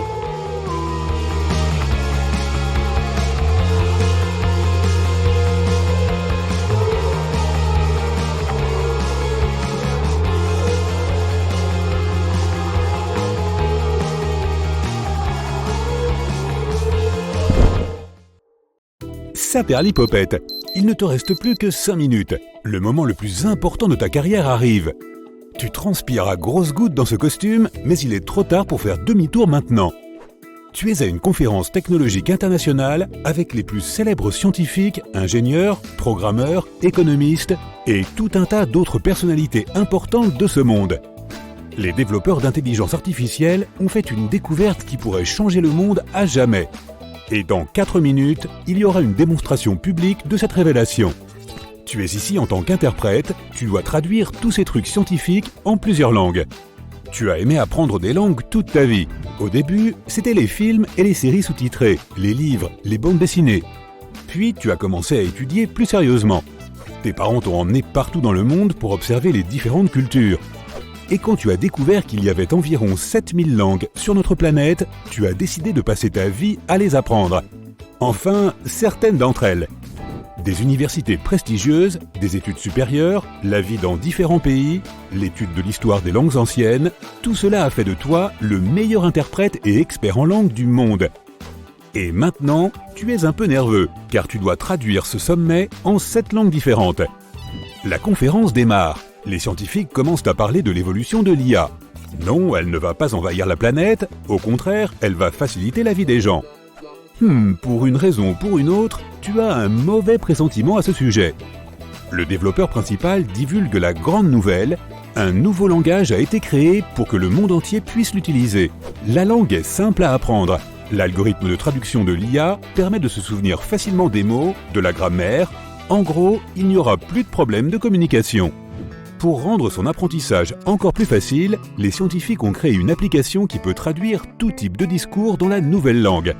Le contexte, le sens, le sarcasme, l'ironie, tout peut maintenant être traduit en LUC, langage universel commun. La population mondiale sera unie comme jamais auparavant. C'est alors que tu réalises que le plus grand moment de ta carrière est aussi le début de la fin. Qui aura besoin d'un interprète si tout le monde parle le même langage ? Au cours des 20 années suivantes, la planète se met à parler la langue commune. Chaque gadget possède l'application LUC. La langue est enseignée dans les écoles et les instituts. Les grandes entreprises et les sociétés introduisent des cours de langues obligatoires pour leurs employés. L'IA traduit des milliers de livres par jour en LUC. Au cinéma et à la télévision, seuls les acteurs qui parlent le LUC obtiennent les grandes récompenses. Les personnes qui ne parvenaient pas à apprendre une langue étrangère n'ont plus aucun problème avec le LUC. Le processus d'apprentissage est facile et amusant. De plus, c'est une exigence pour quasiment tout. Les pays commencent à annuler leurs programmes de visa, les frontières commencent à s'effacer, partout dans le monde, le nombre de conflits diminue. Car les gens peuvent désormais se comprendre beaucoup mieux. Les systèmes d'exploitation, les jeux vidéo, les articles techniques, les chansons, les blagues, les problèmes scientifiques, tout est créé dans la nouvelle langue mondiale. Tu peux appeler n'importe qui à l'autre bout de la planète, lui dire quelque chose et écouter ses histoires fascinantes. Tu peux partir en voyage autour du monde et ne pas avoir peur de commander accidentellement 17 écureuils pour le petit déjeuner, juste parce que tu as confondu un petit mot. Les studios de cinéma arrêtent de doubler les films et il n'y a plus de sous-titres. Youpi! Le monde est devenu plus ouvert. Les prix des billets d'avion ont beaucoup baissé et le tourisme, les études et le travail à l'étranger sont en plein essor. Chaque année, de plus en plus de gens renoncent à leur citoyenneté et se reconnaissent comme citoyens du monde. La science se développe plus rapidement que jamais, car les scientifiques du monde entier peuvent enfin travailler ensemble.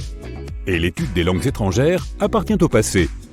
On dirait que le monde est devenu meilleur, mais le LUC possède aussi une face obscure. Les traducteurs et les professeurs de langue perdent leurs emplois. Les écoles de langue sont fermées partout sur la planète. Les doubleurs perdent aussi leur travail. Toi et beaucoup d'autres personnes êtes opposés à la nouvelle langue. Vous vous efforcez de prouver que, tôt ou tard, le LUC provoquera une catastrophe.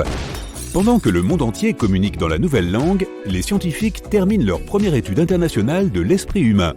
Le nombre de connexions neuronales, c'est-à-dire les pensées et les processus biologiques dans le cerveau, a diminué.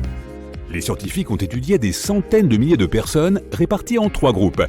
Les personnes polyglottes, les personnes parlant une seule langue et celles qui sont nées dans le Nouveau Monde et ne parlent que le LUC.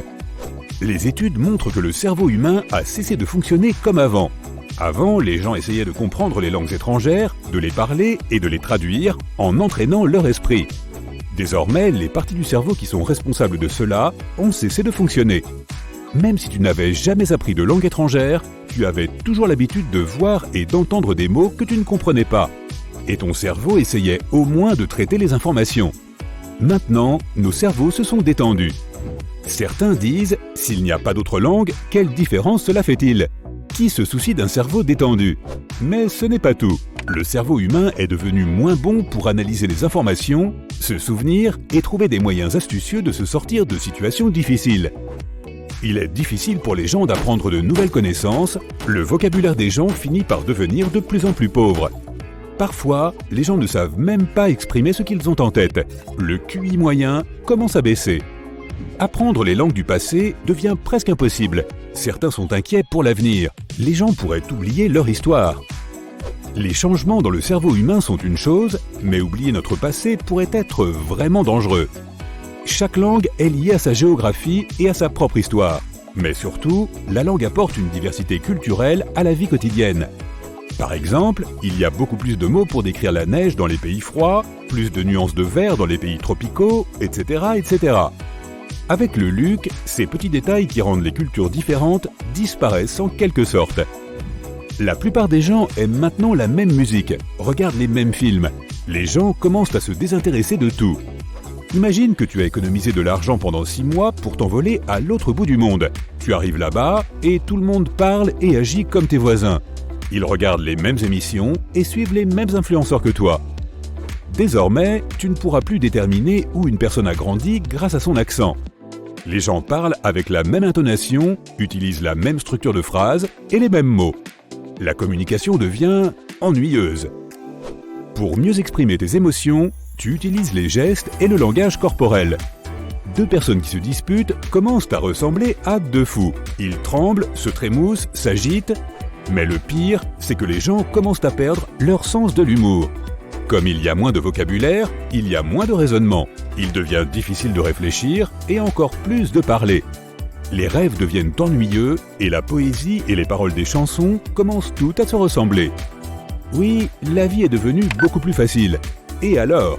Nous pouvons facilement nous comprendre, mais en même temps, nous avons oublié combien il peut être excitant d'apprendre quelque chose de nouveau. L'IA continue d'essayer de simplifier le LUC et chaque année, c'est de plus en plus facile. Les scientifiques ont constaté qu'à ce rythme, les gens ne communiqueront plus qu'avec de simples sons dans quelques décennies. Personne ne sera capable d'exprimer clairement ses pensées ou d'expliquer ses actions. La compréhension globale va bientôt se transformer en incompréhension épique. Les gens oublieront tout simplement comment transmettre leurs pensées. Tu as traversé une période difficile depuis que tu as perdu ton emploi d'interprète. Tu as passé presque tous tes moments d'éveil à essayer de prouver que les langues sont nécessaires. Heureusement, toi et d'autres traducteurs et professeurs y parvenez enfin. Les gens ne cesseront jamais d'utiliser le LUC, mais l'intérêt pour l'apprentissage des langues anciennes renaît. Apprendre une langue d'antan devient le nouveau truc à la mode. Il y a plus d'écoles de langue que jamais. Il ne reste que quelques personnes sur la planète qui se souviennent encore de plusieurs langues anciennes. Toi et les autres traducteurs devenez richissimes. Apprendre des langues est désormais le passe-temps le plus populaire et qui développe parfaitement les capacités mentales. Si avant, il était bien vu d'avoir une voiture haut de gamme, un compte en banque bien rempli et une belle maison, désormais, la capacité à parler 2 langues est considérée comme un signe de réussite. Les studios de cinéma refont des films, les écrivains réécrivent des livres, les artistes recréent des chansons, tout cela à nouveau dans différentes langues. Le monde redevient diversifié, intéressant et amusant. Muchas gracias. Tu cours dans la jungle à travers des branches d'arbres et des lianes épaisses qui te bloquent le passage. Tu ne sais pas où tu vas, mais tu as l'impression de ne pas contrôler tes mouvements. Tu vois un énorme rocher devant toi. Tu ne peux pas t'arrêter de courir, tu es sur le point de le percuter. Soudain, whoop, tu es dans les airs, planant à une vitesse incroyable. En dessous de toi, tu vois une vallée escarpée avec des rochers pointus et une rivière déchaînée. Tu retiens ta respiration en espérant que tout cela ne soit qu'un rêve. Mais tu retombes sur le sol et continues à courir sans transpirer. Risquant un coup d'œil derrière toi, tu vois un groupe de drones high-tech qui te poursuivent. Devant toi, il y a une lumière vive. Et dès que tu l'as dépassée en courant, tout devient noir. Tu te retrouves assis dans une pièce sombre, sans rien autour de toi à essayer de résoudre une énigme difficile, presque impossible à comprendre. Tu n'as que quelques secondes pour deviner où quelque chose de grave va t'arriver. Il ne te reste que 5 secondes pour trouver. Tu lâches la première chose qui te vienne à l'esprit, mais ta langue fourche et tu dis quelque chose de complètement faux. L'expression de ton visage est celle de la peur. Tout devient noir. Tu grimpes sur une grande échelle, mais tu en as pas le contrôle. En dessous de toi se trouvent d'innombrables rangées de tuiles plates. Tu arrives enfin au sommet de l'échelle et tu attends de pouvoir bouger, mais tu n'y arrives pas. Peu importe les efforts que tu fais, c'est comme si tu étais cimenté sur place. Mais au bout de quelques instants, tu es capable de te déplacer de certaines tuiles et de progresser. Le seul problème, c'est que tu ne peux pas contrôler la distance que tu peux parcourir. Tu atterris face à un serpent géant plus long que 2 autobus de la tête à la queue. Son sifflement est terrifiant et ses crocs dégoulinent de venin. Heureusement, tu passes à côté de lui sans qu'il ne te remarque. Mais qu'est-ce que c'est ? Tu atterris face à un autre serpent et celui-ci est encore plus gros que le précédent. Il ouvre sa grande gueule béante et déclenche un rugissement tonitruant. Ses écailles rouges te renvoient le reflet de ton visage terrifié. Le serpent t'engloutit et tu glisses dans le ventre de la bête. Et à travers le tunnel sombre, tu te retrouves soudain à l'endroit où tu as commencé. Il est impossible de bouger et tu dois repasser par des serpents et des échelles. Tu te promènes dans l'une de ces vieilles voitures de sport chic. C'est une belle journée à Londres. Tu passes par Trafalgar Square avant de prendre le train à la gare de King's Cross. Mais soudain, les choses se compliquent. Dès que tu atterris à Mayfair, tu regardes ton compte en banque et tu ne comprends pas ce qui se passe. Tous tes comptes sont désormais à sec. Tu as tellement de factures à payer qu'il t'est impossible de régler le loyer. Tu paniques. Tu n'as pas d'autre choix que d'hypothéquer tes propriétés et comme si cela ne suffisait pas, tu dois vendre certaines de tes maisons et hôtels pour payer le loyer. Tout ce dur labeur s'est envolé en quelques secondes. Qu'en est-il d'un jeu de patience maîtrisé au prix d'années d'expérience ? Tu es debout au milieu d'un espace ouvert. Tu es collé à ta place et tu ne peux pas bouger. Les personnes qui t'entourent sont également collées à leur place. Soudain, quelqu'un se déplace de 2 places devant lui. Et tu réalises alors que tout le monde autour de toi a un mouvement spécifique. Certains se déplacent en diagonale, d'autres en avant ou latéralement. Certains peuvent se déplacer en L. Alors que tout le monde bouge, tu réalises que tu es le seul à pouvoir te déplacer latéralement, vers l'avant et même vers l'arrière. Et ce qui est cool, c'est que tes mouvements sont illimités. Mais il y a des menaces partout. Cachées, déguisées en placements innocents. Et avant de te rendre compte, tu es l'une des rares personnes encore debout. Tous les autres sont partis. Le soleil est couché et l'espace est encore plus ouvert qu'avant. Tu es maintenant l'un des principaux éléments de la victoire. Alors que tu continues, il y a de moins en moins de gens autour de toi. Mais venu de nulle part, tu es placé dans une position propice à la victoire. Et puis, échec et mat. Tu es anxieux et tu respires difficilement. Un crime a été commis dans la bibliothèque. Ou peut-être pas. Qui sait ? Mais tu es l'un des détectives présents sur les lieux pour essayer de comprendre ce qui s'est passé. Tout ce que tu sais, c'est que cela s'est passé à l'intérieur du manoir et tu dois découvrir qui a commis le crime, avec quelle arme et dans quelle pièce. La nuit ne fait que commencer, mais les indices sont dispersés un peu partout et il n'y a pas de temps à perdre. D'autres détectives tentent de résoudre l'affaire, mais tu dois être plus rapide. Tu enquêtes dans chaque passage et recoin pour essayer de trouver une explication. Tu regardes sous chaque lampe, entre les rideaux, dans chaque fissure de chaque mur, mais rien, zéro. Tu fais le tour de toutes les pièces, mais quelque chose t'intrigue dans la salle à manger. Tu as déjà regardé là-bas, mais tu n'as pas prêté attention aux détails. Et tu as peut-être trouvé le premier indice pour résoudre ce mystère. Après des recherches supplémentaires, tu sais que tu as trouvé l'objet utilisé pour le crime. Et en un rien de temps, tu as découvert où le coupable a agi. Tu organises une conférence de presse dès que tu es sûr de ta conclusion. Tout le monde attend de voir ce que tu as trouvé, et tu les épates avec ton analyse. Le coupable se trouvait dans la pièce pendant tout ce temps. Tu clôt l'affaire et décroches la promotion dont tu as toujours rêvé, mais il y a encore d'autres affaires à résoudre, qui sont tout aussi difficiles. Imagine-toi te réveiller et ne pas savoir comment parler. Tu commences ta journée en te brossant les dents et en t'habillant, mais dès que tu veux sortir de ton appartement, tu ne sembles pas pouvoir bouger. Comme si une barrière invisible te bloquait le passage. Tu regardes ta main et tu vois 7 lettres aléatoires mélangées. Un message apparaît indiquant que tu dois composer un mot pour pouvoir sortir. Alors tu essaies de trouver le mot le plus intelligent que tu puisses imaginer, mais bien sûr pas de tricherie. Tu peux oublier le dictionnaire. Après avoir tapé le mot, tu peux accéder à l'extérieur et continuer ta journée. Mais tu ne peux pas entrer dans ta voiture. Une autre barrière invisible te bloque. Cette fois, tu regardes ta main et tu vois un autre ensemble aléatoire de 7 lettres. Et tu dois trouver un autre mot. Il est de plus en plus difficile de trouver une solution. Finalement, tu finis par pondre un mot médiocre, mais qui fait l'affaire. À la fin de ta journée, tu seras un expert en mots. Tu te réveilles dans une pièce sombre et humide. Il fait froid et de la mousse est éparpillée sur le sol pavé. En te levant, tu réalises que tu portes une armure médiévale. Tu es un magicien avec un chapeau pointu. Tu trouves une torche au loin pour éclairer la pièce, puis tu réalises que tu es dans un donjon. Il y a un brouillard au travers duquel tu ne peux pas voir au-delà de quelques mètres. Tu t'aventures jusqu'à ce que tu entendes une voix venue d'en haut qui te parle. Le jeu a commencé. Tu vas devoir sortir de ce donjon en évitant tous les obstacles sur ton chemin. Tu es doté de nombreux sorts pour t'aider. Mais attention, ta magie est limitée et tes ennemis sont nombreux. Voilà qui est effrayant. Tu regardes autour de toi et il n'y a personne d'autre. Tu as ton bâton de sorcier et tu t'enfonces dans le donjon.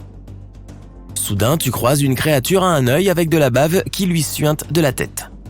Elle a 8 tentacules et émet un grognement menaçant. Tu dois trouver comment passer la créature. Sorti de nulle part, tu vois tes sorts devant toi. Et grâce à une bonne sélection, tu sais quelle est la faiblesse de ce monstre.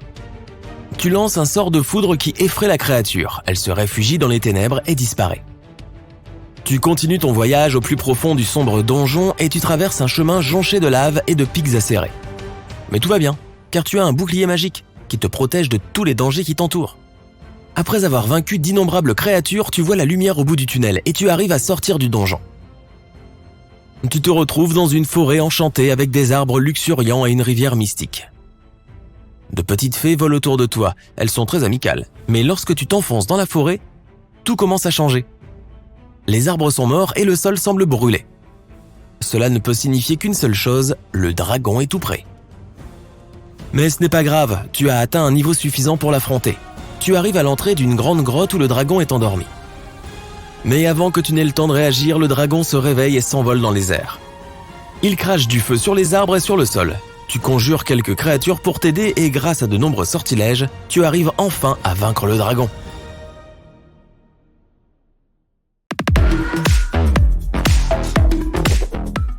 Ok, donc tu te réveilles après une grosse fête avec tes amis, le soleil est déjà au plus haut dans le ciel, tu regardes la montre.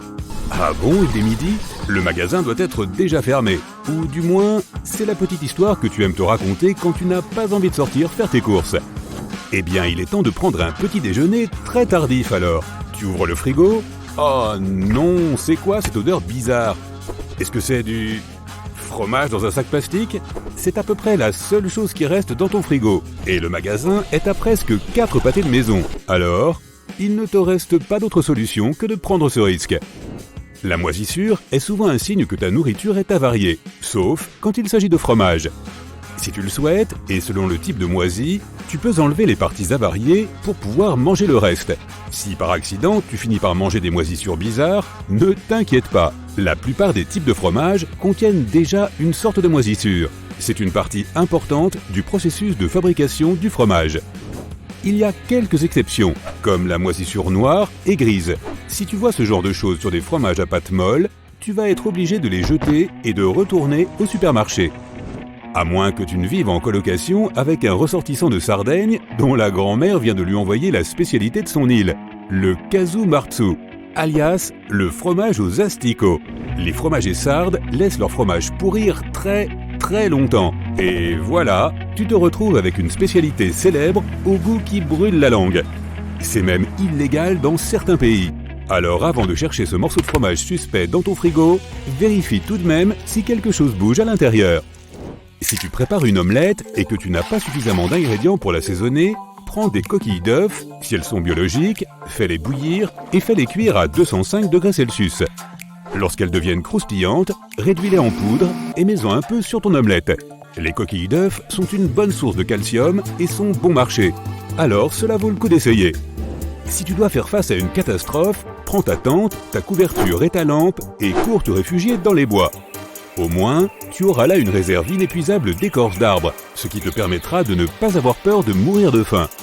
Oui, nos ancêtres mangeaient de l'écorce depuis la nuit des temps. L'écorce de cannelle est l'une des plus populaires. Ne serait-ce pas formidable si tu n'avais pas à faire la vaisselle après chaque repas ? Oui, je parle des assiettes et des couverts que tu pourrais manger juste après les avoir utilisés. Ce n'est pas un nouveau concept, il existe des assiettes comestibles comme les tortillas, les cornets de glace. Une entreprise indienne fabrique même des couverts comestibles à base de riz, de farine de blé et de millet depuis plus de 10 ans. Maintenant, s'ils pouvaient juste inventer un moule à gâteau comestible... Ah, tu te souviens du bon vieux temps quand tu étais plus jeune et que personne ne te lançait de regards étranges lorsque tu mangeais de la craie ? C'est arrivé à mon ami, oui. Eh bien, dans sa forme la plus pure, la craie n'est que du carbonate de calcium. Tu n'obtiendras aucun bénéfice particulier pour ta santé en la mangeant. Mais c'est une substance non toxique et naturelle qui ne fera aucun mal non plus à ton corps. Les personnes qui en mangent sont généralement atteintes de pica, une maladie qui les pousse à manger des choses qui ne sont pas des aliments.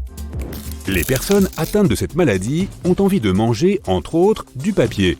L'une des raisons pourrait être que le papier est rempli de fibres et qu'elles souffrent peut-être d'un manque de celle-ci. Le papier n'est pas du tout nutritif.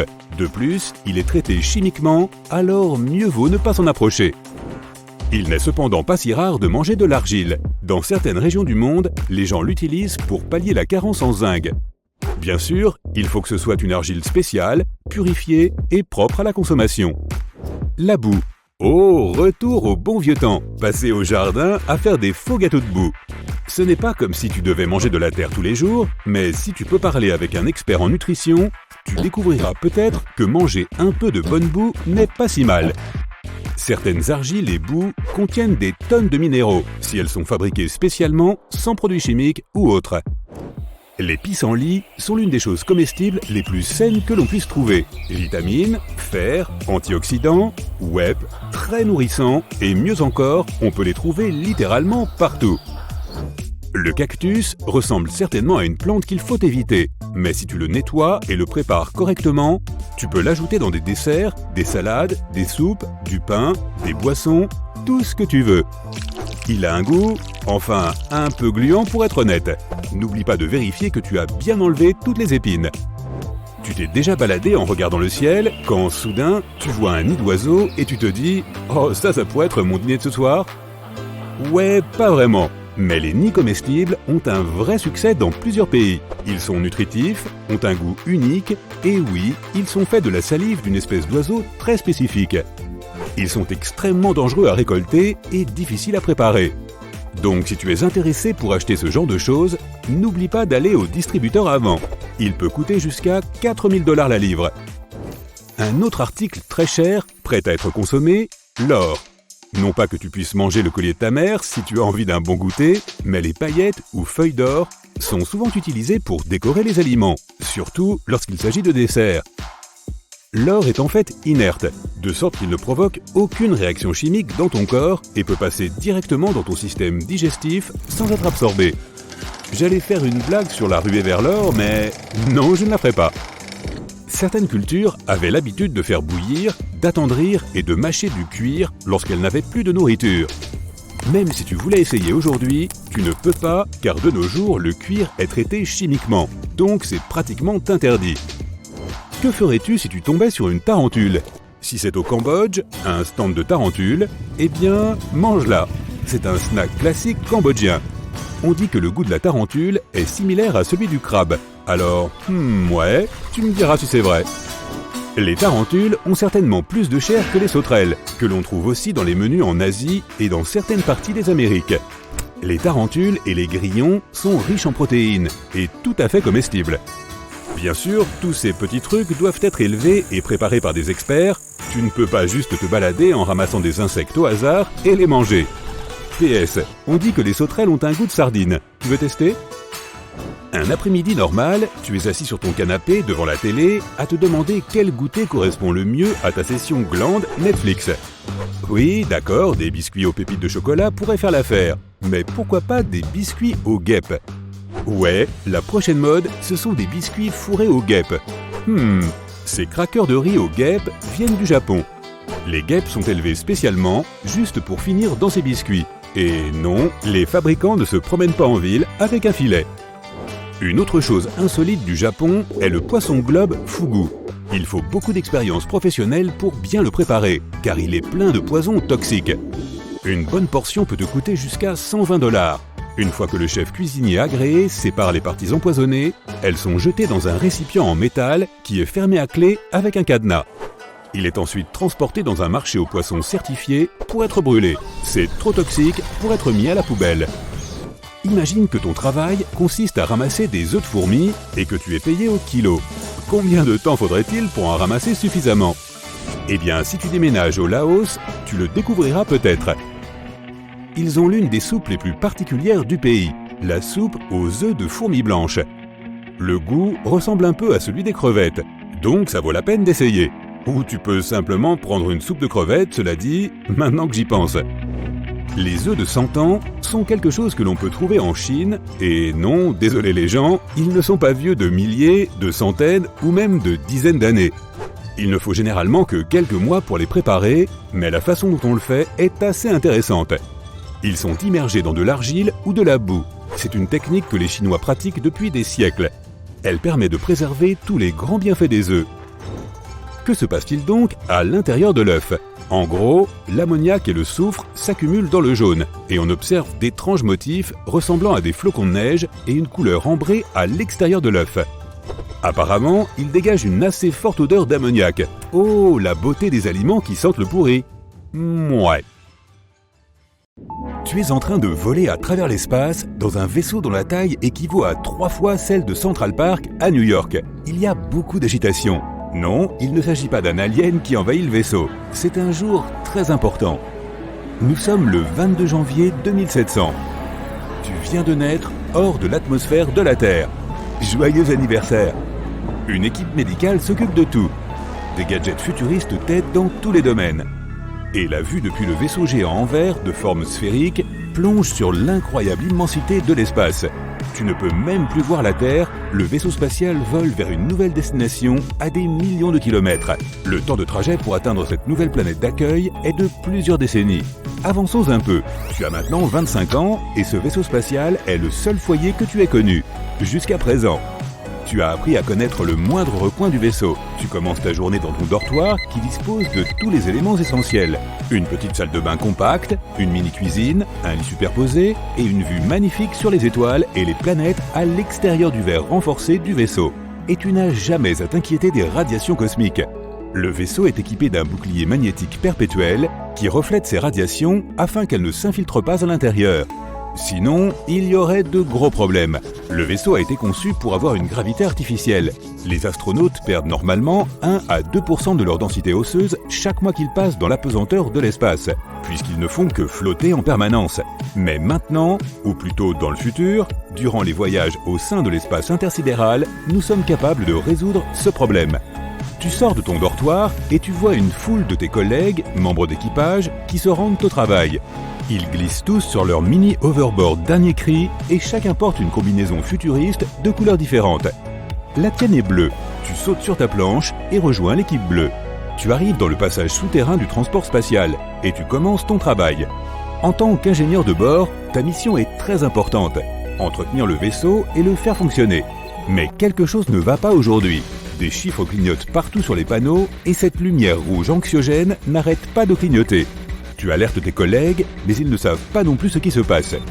Vite, tu continues à vérifier les journaux de bord et toutes les équations compliquées, mais rien ne correspond. La panique commence à se répandre dans tout le vaisseau. Les poils de tes bras se hérissent. Tu essaies de cliquer sur autant de boutons et d'interrupteurs que tu peux. Le bourdonnement devient de plus en plus fort, la lumière clignote de plus en plus vite, certains de tes collègues s'enfuient. Et tu te retrouves tout seul dans la pièce rouge. Soudain, ton superviseur arrive enfin en courant pour t'aider. Après un moment, tous les deux, vous arrivez enfin à comprendre. Ouf, c'était -1. Tu as encore beaucoup à apprendre sur la gestion du vaisseau. Depuis tes premières années, tu as été affecté au poste d'ingénieur. Tu étais doué pour la physique, la chimie, les mathématiques. C'est juste une autre journée au bureau. Mais sur ce vaisseau, tu deviendras peut-être capitaine un jour. Après le travail, tu reçois un appel de tes amis qui veulent se détendre. Et quand on dit appel, on parle d'un appareil sophistiqué qui permet de communiquer avec n'importe qui tout en voyant toutes ces données à travers une projection holographique. Tu peux aussi l'utiliser pour écouter de vieux airs de la Terre. La pop est maintenant devenue de la musique classique et les films sont désormais des projections 3D de ta propre imagination. Tu sors du passage souterrain et tu montes sur la place interstellaire. C'est là que tout le monde se retrouve pendant le temps libre. Il y a des cafés, des restaurants, un salon de coiffure et même un marchand de glace. Tu n'es jamais allé traîner ailleurs. Le vaisseau spatial ressemble à une petite ville qui possède toutes ces choses dont la société a besoin. Cela inclut une biosphère pleine d'animaux et de plantes provenant de différents écosystèmes de la Terre. Des mini-forêts tropicales, des mini-déserts, des mini-montagnes, tout ce que l'on peut imaginer. Les biologistes à bord s'assurent de garder tout cela en équilibre pour que tu te sentes comme à la maison, même si tu n'as jamais mis les pieds sur Terre. Tu entres dans la savane et tu vois quelques gazelles galoper. Des gnous semblent paître et une petite meute de lions est à l'affût. Dans la jungle, tu sens l'humidité des feuilles et tu es entouré d'épais arbustes. Quelques gorilles jouent et tu aperçois de petites grenouilles arboricoles ça et là. Et tapis dans les arbres, descendant pour boire une gorgée d'eau, c'est un jaguar. Tu passes ensuite dans le désert où tu croises des chameaux errants, un petit serpent à sonnette qui se faufile pour échapper à la chaleur et des scorpions qui rampent dans le sable. Tu as appris beaucoup de choses sur la biologie ces 25 dernières années. Tu sais tout sur la Terre, mais tu n'y es jamais allé. C'est bizarre. Après la visite des habitats naturels, tu entends une annonce au haut-parleur, c'est le capitaine. La nouvelle planète est à quelques heures d'ici. Nous arriverons plus tôt que prévu. Préparez-vous à l'atterrissage. À bord du vaisseau, tout le monde se précipite vers son dortoir, sauf les membres d'équipage nécessaires pour faire fonctionner le vaisseau. Tu t'attaches dans ton lit superposé qui se transforme en siège avec des ceintures de sécurité. Tu regardes par ton hublot et tu vois un point bleu au loin. Il devient de plus en plus gros. Et il ressemble beaucoup à la Terre, du moins de loin. Cela n'a pas pris tant de temps que cela, seulement 25 ans. Tu te demandes ce qui se passe sous le capot de ce vaisseau spatial. Tu revois ta vie dans l'espace en sachant que cette première partie touche à sa fin. C'est un peu comme vivre au pôle Sud. Tout en bas du monde vit une petite communauté de scientifiques qui travaillent entre l'hiver et l'été, faisant toutes sortes de recherches, du climat et de la géologie à la météorologie et l'astronomie. Leur vie doit être similaire à celle que tu mènes ici dans l'espace. Ils ont leur propre bunker, leur laboratoire scientifique et même des salles de loisirs pour le sport et la musique. La nature sur la planète dont tu t'approches ne ressemble en rien à celle de la Terre. Des arbres tropicaux s'élèvent plus haut que les plus hauts gratte-ciel. Les océans sont secoués par des ouragans qui durent des années. Le pilote annonce l'atterrissage. Tout va bien, il est temps de se mettre au travail. Tu te détaches et sors pour voir la nouvelle planète par toi-même.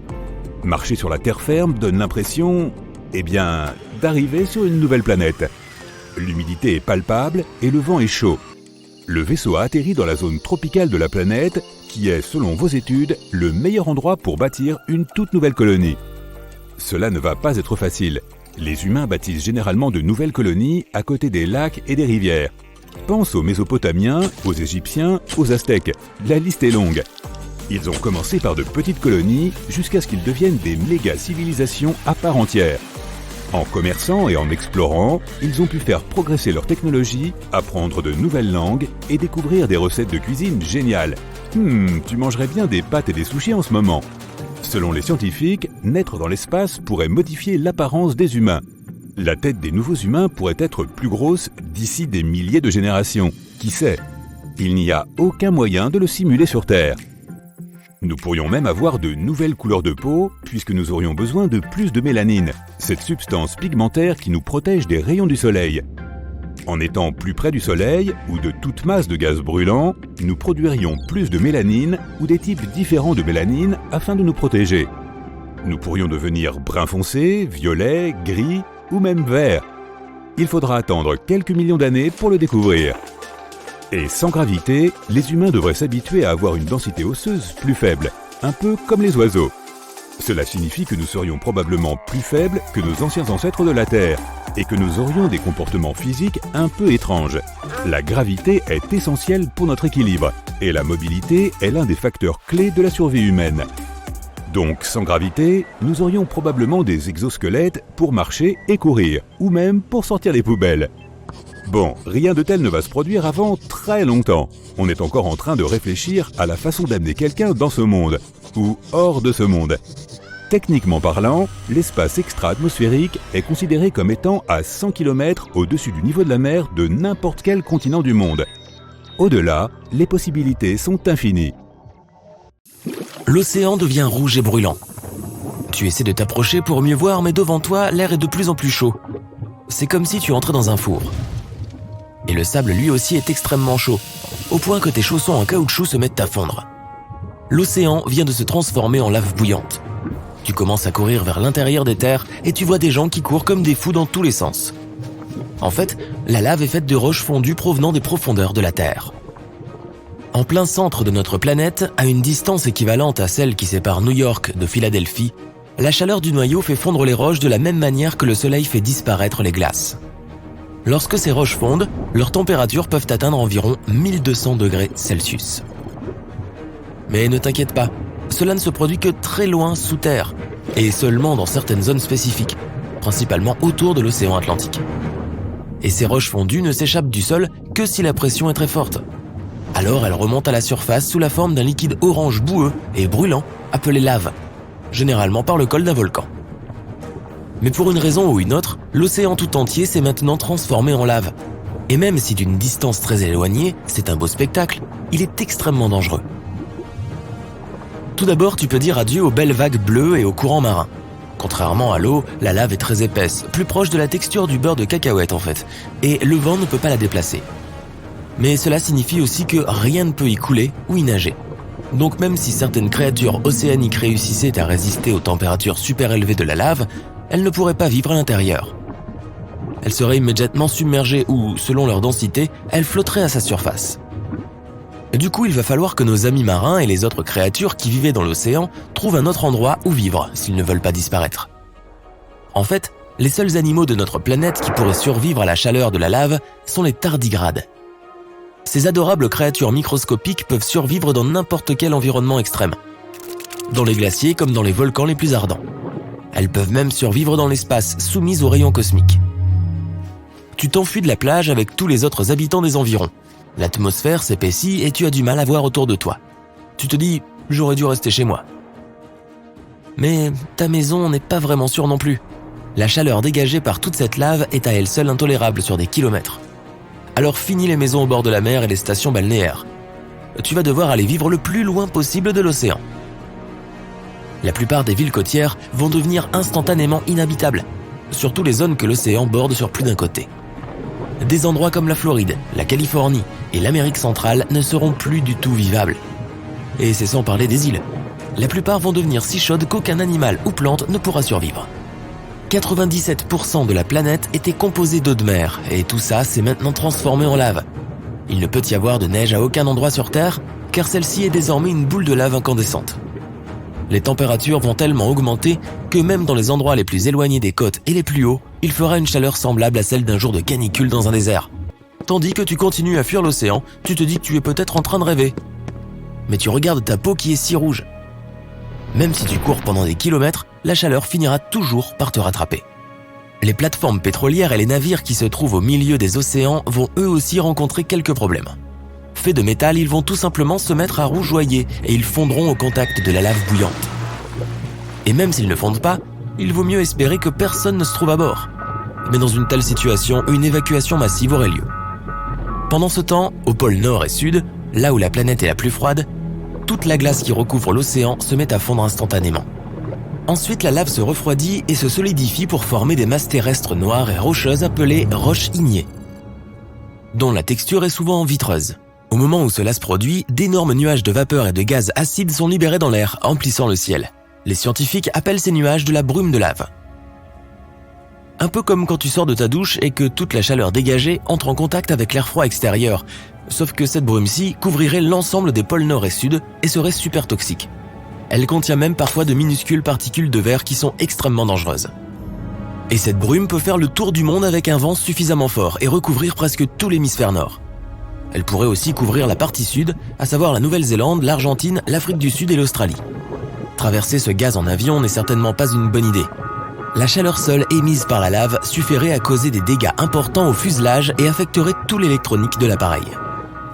C'est une bonne chose que tu aies trouvé ton réservoir d'oxygène. L'air est à peine respirable à ce stade. Tu te diriges vers ta voiture et tu t'éloignes aussi vite que possible. Mais même ta voiture a subi des dégâts. Tu te rends à la campagne, où l'atmosphère n'a pas encore été affectée par la lave. Mais même ici, les températures montent. La rivière que tu avais l'habitude de voir lors de tes randonnées hebdomadaires est asséchée. La flore autour de toi perd son vert luxuriant, les animaux ont migré vers un climat plus doux. Les fleuves, en se jetant dans l'océan, forment désormais des monticules de roches ignées vitreuses au contact de la lave, créant ainsi des barrages naturels permanents. Le reste de l'eau à l'intérieur des terres, comme dans les étangs et les lacs, finira par s'évaporer avec le temps. Avec la hausse des températures et l'absence de précipitations, l'eau disparaîtra de notre planète. L'énorme masse d'eau des océans joue un rôle majeur dans la création des nuages et des précipitations. Sans eau dans l'atmosphère, la chaleur du soleil s'ajouterait à celle de la lave. Le monde ne serait qu'un immense terrain vague aride. Les nuits seraient chaudes et les journées encore plus. Pourtant, la lave finira par se refroidir au contact de l'air frais. Donc assez rapidement, une fine couche de croûte noire se formera à la surface et s'épaissira progressivement au fil des ans. Plus la lave est épaisse, plus il lui faut de temps pour se refroidir complètement à l'intérieur. Tout ça sera quand même super chaud, mais tu n'auras pas à entrer directement en contact avec de la lave brûlante. C'est en fait comme ça que de nombreuses îles se sont formées. Comme les îles hawaïennes par exemple. Elles sont entièrement constituées de lave issue d'éruptions sous-marines qui a séché pendant des centaines de milliers d'années. Des couches et des couches de lave solidifiées se sont accumulées sous l'océan jusqu'à ce qu'elles affleurent à la surface, formant des îles et même des montagnes. En ce moment même, une nouvelle masse terrestre à Hawaï est en train d'être formée par un volcan actif. Les scientifiques pensent qu'on trouvera là une nouvelle île dans environ 10 000 ans.